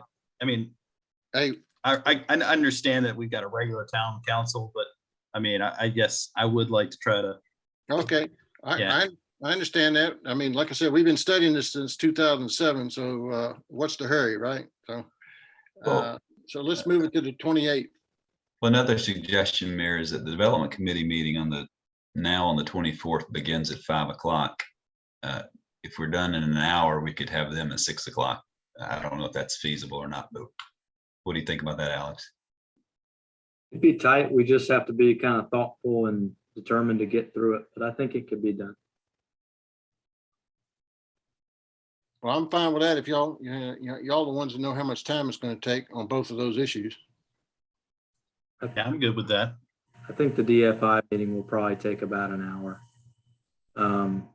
The challenge, I think, will be virtual, and then we've got what may be an in-person meeting on the 24th at 7 o'clock. So unless we were to say, all right, the 24th, we'll have that meeting virtually too. Now that I think out loud, that could be a challenge. Okay, I'm fine with doing on February 28th then. Yeah, let's just move it to the 28th. That gives Graham and Taylor Ray a chance to get with Alex and talk to you, Brad and David, and get up to speed on this critical issue. And we won't rush. A suggestion too. A lot of good questions about what does this project do? What do we get out of it? We want to make sure that it doesn't sit on the shelf, that it's actionable, and that we actually get value. So I would suggest if anybody has any questions, shoot them to me and I can shoot them to DFI, and you might be able to get some of those answers beforehand and make the discussion on the 28th more effective. You're right, Alex. Thank you. Yeah, thank you. All right, we'll move that to the 28th. And then next up is Marcia with our financial items, audit letter and the 5-year plan. So thank you for hanging around, Marcia. You are welcome. Okay, let's I'm gonna share my screen.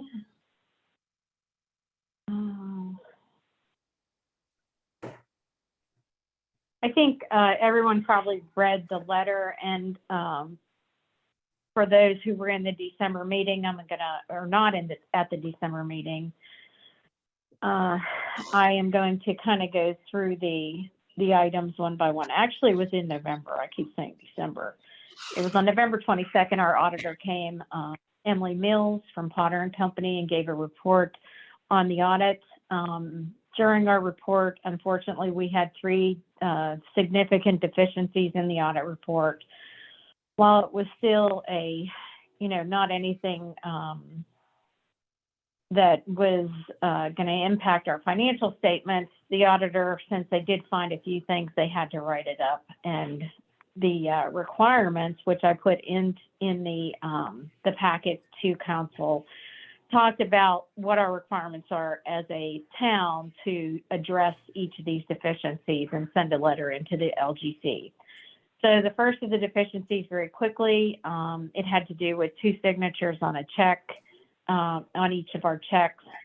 I think if they picked 100 more checks, they probably couldn't have found another one without signatures. But unfortunately, they found 2 that had gone through the purchase order process and all that, but the check itself did not have the dual signature on it, and the bank actually cashed those checks. So they saw them, so that was what happened on that one, and we put a new control into place that one of the signers, once the package or the invoice packet is matched up with the check, one of the signers has to do another check or another verification that there are 2 signatures on the checks before they're actually mailed. So that's been working out really well. We, most of the time it's Alex and I signing these checks, and we've talked to the accounts payable staff. So we feel like that will pass through very well. The second of the 2 was a finding related to 401k withholdings. There were 2 employees where the withholdings did not match their paperwork in their file. We have put in several different checks on this as well. So they're double checks, I should say. 2 employees are randomly picked during each payroll run, and we verify that their paperwork matches their deductions. So that's going through in the payroll, both in the HR department and the police department admin. And then the last finding had to do with the roads. There was a correction on the PAL bill report. This happened in 2014. Truly, this particular roadway was added, and it wasn't added on the PAL bill report. So there was 0.27 miles of road that were not listed on our fixed asset listing. So I had to add it to the fixed asset listing as of the 2014, which was a prior period adjustment, and we depreciated it for those years as well. So the net change was like $53,000 to the financial statements, an add of an asset of $53,000. So that actually went through. I expect this to happen again. Our check for that is going to be, I'm going to go through the town council minutes, make sure, and also review the PAL bill reports to make sure that those additions have gone through both the books and the PAL bill report going to the state. what I asked council is that one of the requirements, while I know that there are a few council members that really weren't here during the last audit, the LGC is pretty much wanting every or all of, let me get to that language where they have it. I have it highlighted here.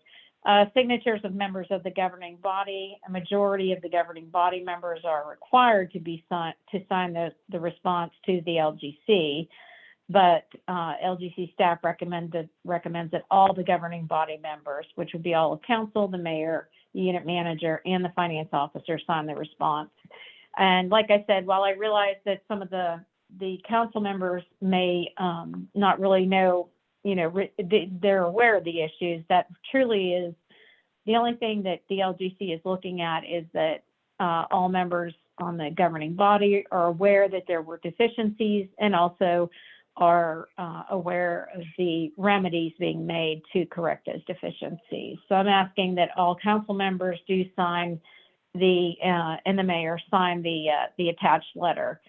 I did talk to Erin today because we're doing this remotely. We can't sign it in person. So I'm going to let Erin talk a little bit about, she said that you can do a motion or something to put electronic signatures on these. So I'm going to give this to Erin for a second, if you don't mind.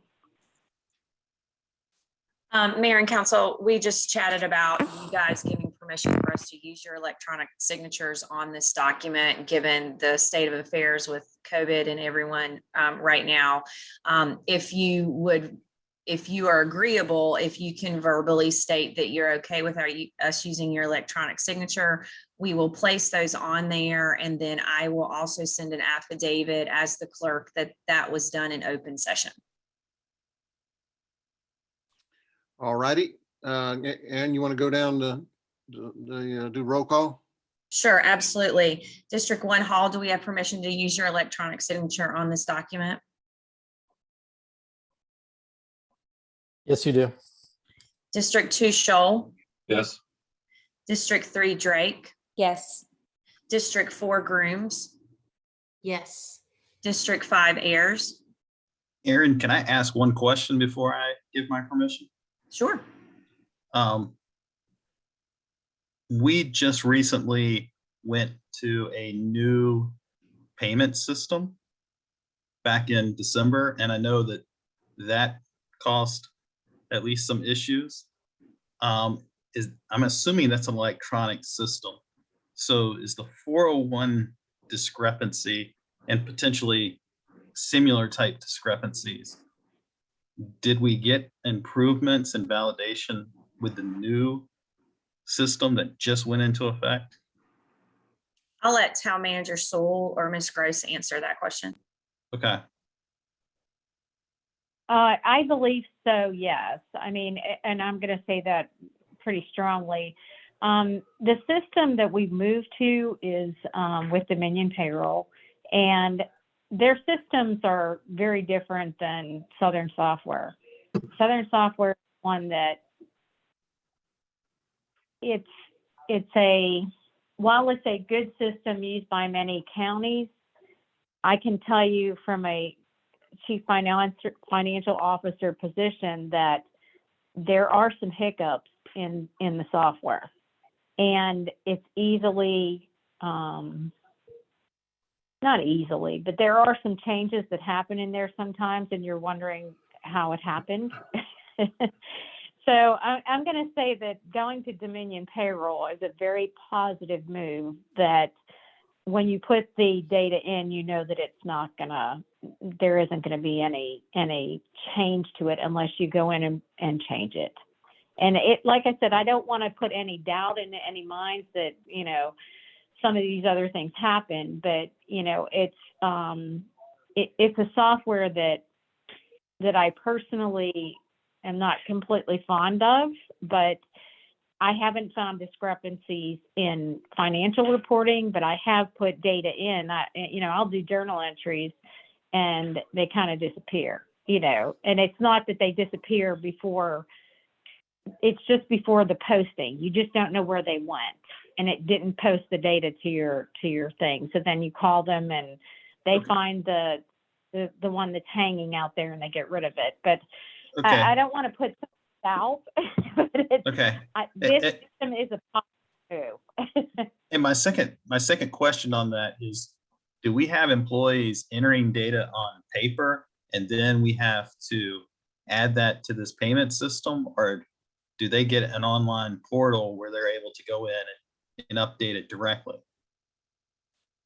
We, on this first run that we went through, when we converted to Dominion, they offer all of those things that you're talking of going online and choosing your selections. And we will be using that when we come to those renewals. Going forward. So it's, yes, exactly. It's not going to be as manual as what we have.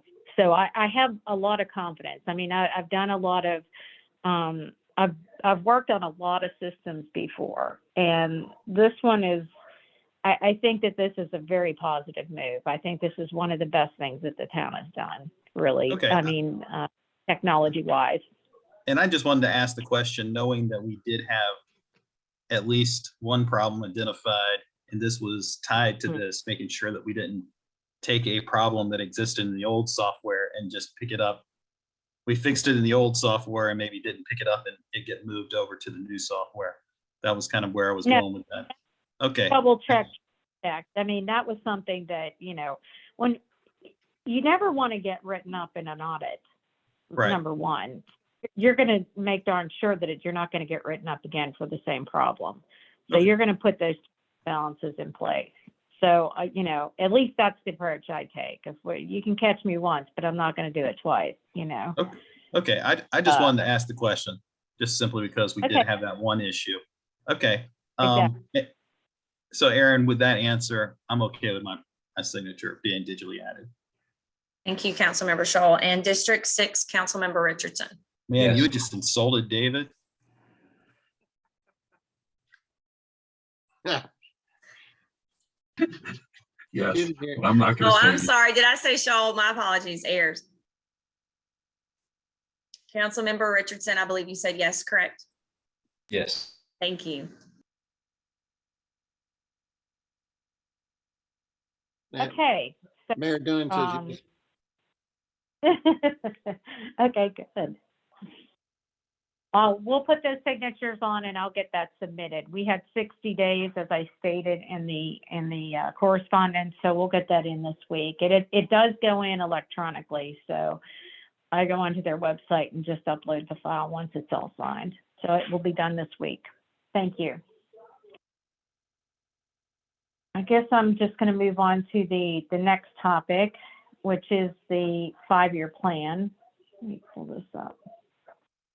The 5-year plan, I'd like to kind of point something out, because this has kind of been on the agenda, and people and council members, I guess, were reading it, and there were some questions about it, and it just seemed like, other things on the agenda got it pushed out a little bit further. But really, just to recap it for the new members, the 5-year plan is just, the purpose of it is really just to give council and staff a forecasting tool that takes into consideration a lot of different things. One is historical data, 2, obviously, projections of future revenue and expenditure flows.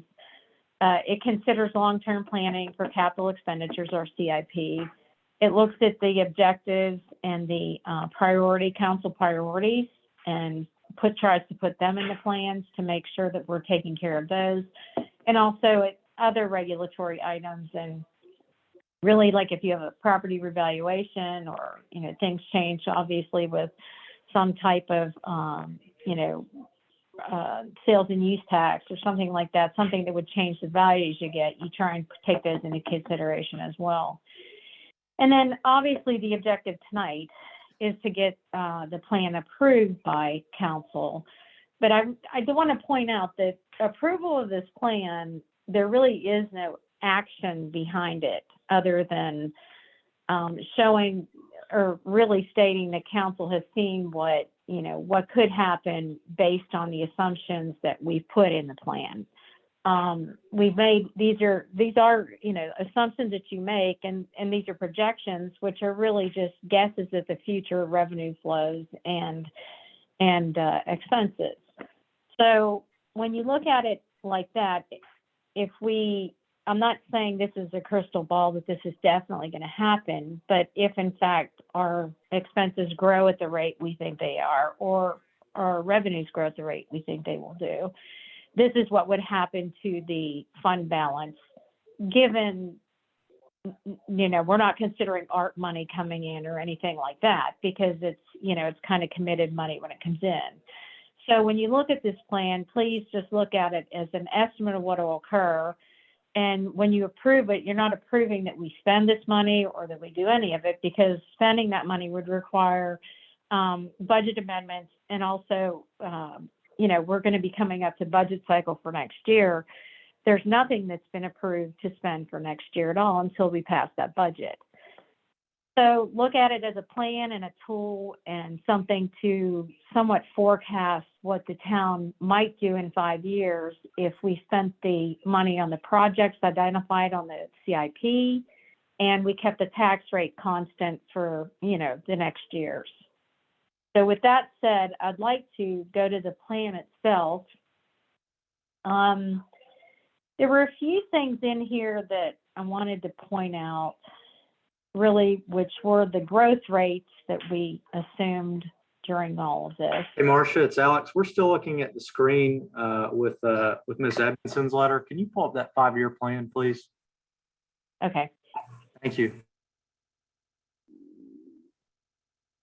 Let's see. I apologize. Let's see. Let's just see my screen. Okay. There was a PowerPoint there too, but it wasn't, it was just things that I stated really. The model itself, let's see. Okay. So for the general fund, we did this by looking at the two funds in total, looking at historical data and taking into consideration that some things were one-time revenue sources, and we took those out before we did escalations. And also expenditures that might have been a one-time expenditure, such as the Chestnut Roundabout. That was a one-time expenditure where, both on revenue and expenditure side, where we got money in and it went right back out. So you're not going to escalate on top of those numbers. You want to pull those out of your figures before you put any assumptions in for revenue streams. So the things that we did when you're looking at it, we came up with a revenue escalation of about almost 3%, and our expenditures were higher than that. Obviously, it was 4.37 or almost 4.4% escalations over the past 5 years. I'm using these two numbers in the analysis, and just by looking at the two, if your revenue is going up 3% and your expenditures are going up 4.4, you're lopsided in it. So eventually you're going to start using fund balance more and more as you go in the out years, because they just grow. So taking all of that, and then we go down to the bottom here and seeing the effects on our, and this considers unassigned fund balance. The beginning balance is this number here. For the beginning of 2022, we have $6,424,000. I did put in the amendment that we just made for $2,750,000 for the purchase of the property on Old Monroe Road. So when we look at it at the bottom here, I really want to focus on this line. It's 2 above the last numbers. Our fund balance, if we go strictly by our budget, it would go from the 6.4 million down to about 2.5 million this year. Am I looking at it and saying that's exactly what's going to happen? I'm thinking not, because we historically have added about $800,000, $800,000 to fund balance. So taking that into consideration, if we follow the trend and we're able to save money, we should be somewhere above $3 million. That doesn't consider the art money that we have. It would be restricted, and this is an unrestricted balance that we're looking at here. So I'm not saying that this is something that's, you know, we're adding assets, town assets. And I think that when you consider that we have an additional 20%, which is about 1.8 million, we're still at about 4.3 million in funds that could be used or unrestricted or don't have a use to them. What kind of gets on the out years, if those expenditures and revenues and expenditures continue to go up, we're going to get into the point where that fund balance starts going down pretty quickly if we're using our capital project funds at the rate in that red, on that red line there. This one here is the one I'm referring to. If in fact we're spending this $1 million, and most of these items are items that are, you know, in the, they're considered the, when I look at this, if we look at this is actually where they're coming from. They're going to be those big ticket items for your playgrounds and your, you know, connectivities with sidewalks and things like that. Those are the items that are pulling, not the total, because there's a total government spend on this report in those out years of 1.1, 1.4. But I'm not, when I look at that, all of these kind of capital equipment items that are put out each year for PD and some of the public works ones, those are year-over-year expenditures that were in the 2022 budget that did get an escalation. So they've already been considered in the numbers. So I pulled those out, and the only thing left in that line here, that red line, would be those items that would be in addition to those capital replacement items. But my point to all of this is probably, if this trend is accurate, we're going to have to use reserves to cover our operational expenses, and there will not be excess funds to really make the town have additional services for the growth of the town. Just for example, like the atrium hospital, you know, getting more officers to cover that or something, you know, or other, you know, operational needs. And, you know, in the out years, I think the only way to really increase the revenue stream for the town would be a tax increase. And I know that that's not a popular thing to say, but it's, you know, with the trend that we have here, our tax rate is still well below what it was before the revaluation. And I think that, you know, given the objectives of the town, and if the council still moves forwards with certain council priorities, you know, in those out years, that's a strong possibility. And I think that's my job as the finance officer, to report those things that, you know, when I do these analysis, if things are the way that they plan out, and, you know, if these trends are correct, and we reevaluate this plan every year. So at the end of 2022, we have the 2023 budget in place. We do this again, and we look at it and we say, oh, you know, this isn't quite as bad. We have, you know, these other streams of revenue are coming in to cover some of these costs. And we take that into consideration next year. So I guess we're to the point where, you know, we pass the plan and use it as a tool for which it is intended, or we wait till, you know, next year, or we change assumptions in it and we run the scenarios again. But I'm just asking for council direction at this time. All right, thank you, Marcia. Just a couple points for Graham and Taylor Ray. The 2.7 million you see there on FY 2022 is, you know, the land we bought next door to James River, John Deere place. You know, we expect to recoup that money when we either sell it, develop it, or whatever we're going to do with it. We're not going to hold on to it and make it a public park for 2.7 million. We plan on developing it. So that money, will come back to us at some point. And, just to let everybody know I know Marcia was, talking about the police officers for the atrium. Atrium pays no taxes, and they've hired their own police department, and that's what they do. So we won't have to hire any officers to patrol that, because one, they don't pay any taxes. Two, they hired their own police department. So, hopefully, we were hoping they would hire some of our guys as part-time guys, but Chief told me no, they were hiring their own people. So, but just to looking at that, as I said earlier, things are going to get tight. We knew they were going to get tight. We got the town hall debt service payment there of $369,000 next year. So we've got that on. So we're just going to have to watch our expenses as we do every year when come budget time, come March. So that's my comments. Any comments or questions from Marcia? Marcia, you have the revenues projected increase at almost 3% a year, right? Yes.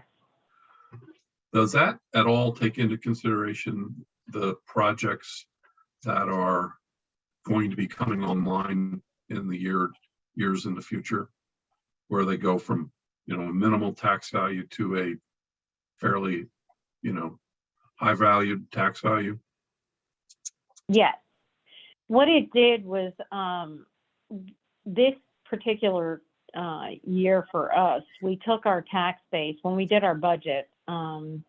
We took the tax base and we, the new tax base for the tax levy. So it is very different for this year as well as the oncoming years. We added I believe that rate was not the growth areas for us are going to be in sales and use tax. If you're really looking at year over year, what I think, which areas are going to grow. We looked at sales and use has been growing astronomically, and I don't see that trend. I really don't see that trend going down. It's done nothing but go up. We did end up getting a bigger share of the sales and use tax based on the tax levy that we have, and I think it'll even be more for next year, based on what the other towns had done with their tax rates, because that Union County does distribute their portions to the municipalities and towns based on the tax levies. So I feel like Stallings will pick up a little bit more next year as well. And the projections on the revenue, you don't project grants, you don't project art funds, those things, because unless you're projecting the expenditures that are related to them, because those type things are actually money that you have to spend to get it in. So you're not going to project an increase in those, because you're going to have on the opposite side of that, you're going to have the expense to offset it. So it doesn't make sense to put it in and out on those items when you don't even know what they are. So you take those one at a time and do budget amendments, or if you know it's coming in, you can budget the money, the funds coming in and out. But for the most part, it's more or less what's happened as far as growth in the town and additions of new neighborhoods and things like that, which would be our increase. The increase in the ad valorem, that's really what it'll be on our side. It's not going to be, this doesn't project a tax increase or a rate increase, but it does project an increase in the tax base. Okay, does that make sense? Okay. All right, any other questions? As Marcia said, this is a guide. It's not the budget. We'll go through in March, April, we'll go through the capital improvement plan again and make adjustments. We've got new council, new ideas, And things might change, may not. So, but this is a guide, as Marcia said. So it just said on the thing on the agenda, said information and discussion, I mean, if we need to approve it, we can.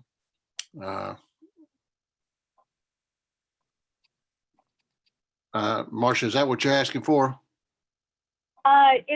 I would like approval so we can kind of put it at rest, so it's not sitting in draft form still. I mean, if council approves it, we put it aside, look at it when we're doing budget, and then when the 2023 budget comes out, we will have the numbers from this year, and we update those projections on the fund balance and whatnot for the following 5 years. All right. Does council need 2 weeks to look this over, or you're ready tonight? I'm okay approving it, Mayor, but I think your point was important about the 2.75. I'd like Marcia to add a note that, or an asterisk to that dollar amount, that wasn't an expenditure, an asset for land. It was an investment for future use, something like that. It's still a capital asset. That makes sense. Did you hear that, Marcia? Where's David? I'm here. Marcia? Marcia, did we lose you?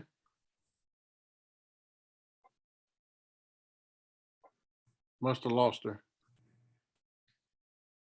Hey, Mayor, Alex here. I'll make a note to get with Marcia just to note that that $2.75 million, the board views as an investment and anticipates wanting to get all or more or a big portion of that back. Yeah. All right. I'll make a motion to approve the 5-year financial plan with that asterisk. Second. Motion by Mr. Richardson, second by Mr. Scholl. Aaron, could you do a roll call, please? Yes, sir. District 1 Hall. Aye. District 2 Shoal. Aye. District 3 Drake. Aye. District 4 Grooms. Aye. District 5 Ayers. Aye. District 6 Richardson. Aye. All right, motion passed. Thank y'all. And anytime y'all have questions, Graham and Taylor Ray, just reach out to Marcia. She's very accessible and explains things very in layman's terms. So, all righty. Next up is 8A, Alex, with the committee language that he was proposing.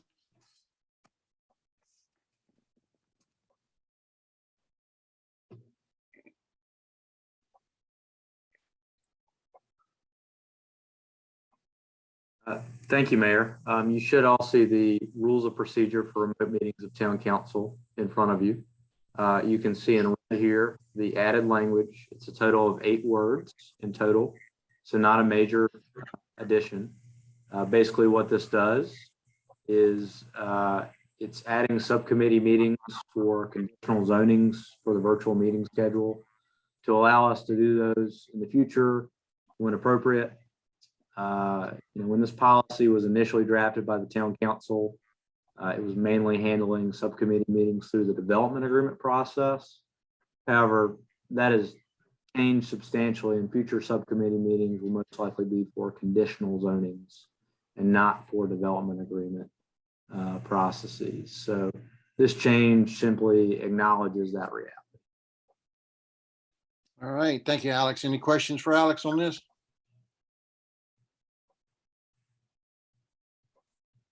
All right, can I get a motion, please? Make a motion to accept this rules of procedure as amended by Manager Sewell. I second. All right, motion by Mr. Scholl, second by Mr. Hall. Aaron, could you do a roll call, please? Yes, sir. District 1 Hall. Aye. District 2 Shoal. Aye. District 3 Drake. Aye. District 4 Grooms. Aye. District 5 Ayers. Aye. District 6 Richardson. Mr. Richardson, I think you were muted. Aye.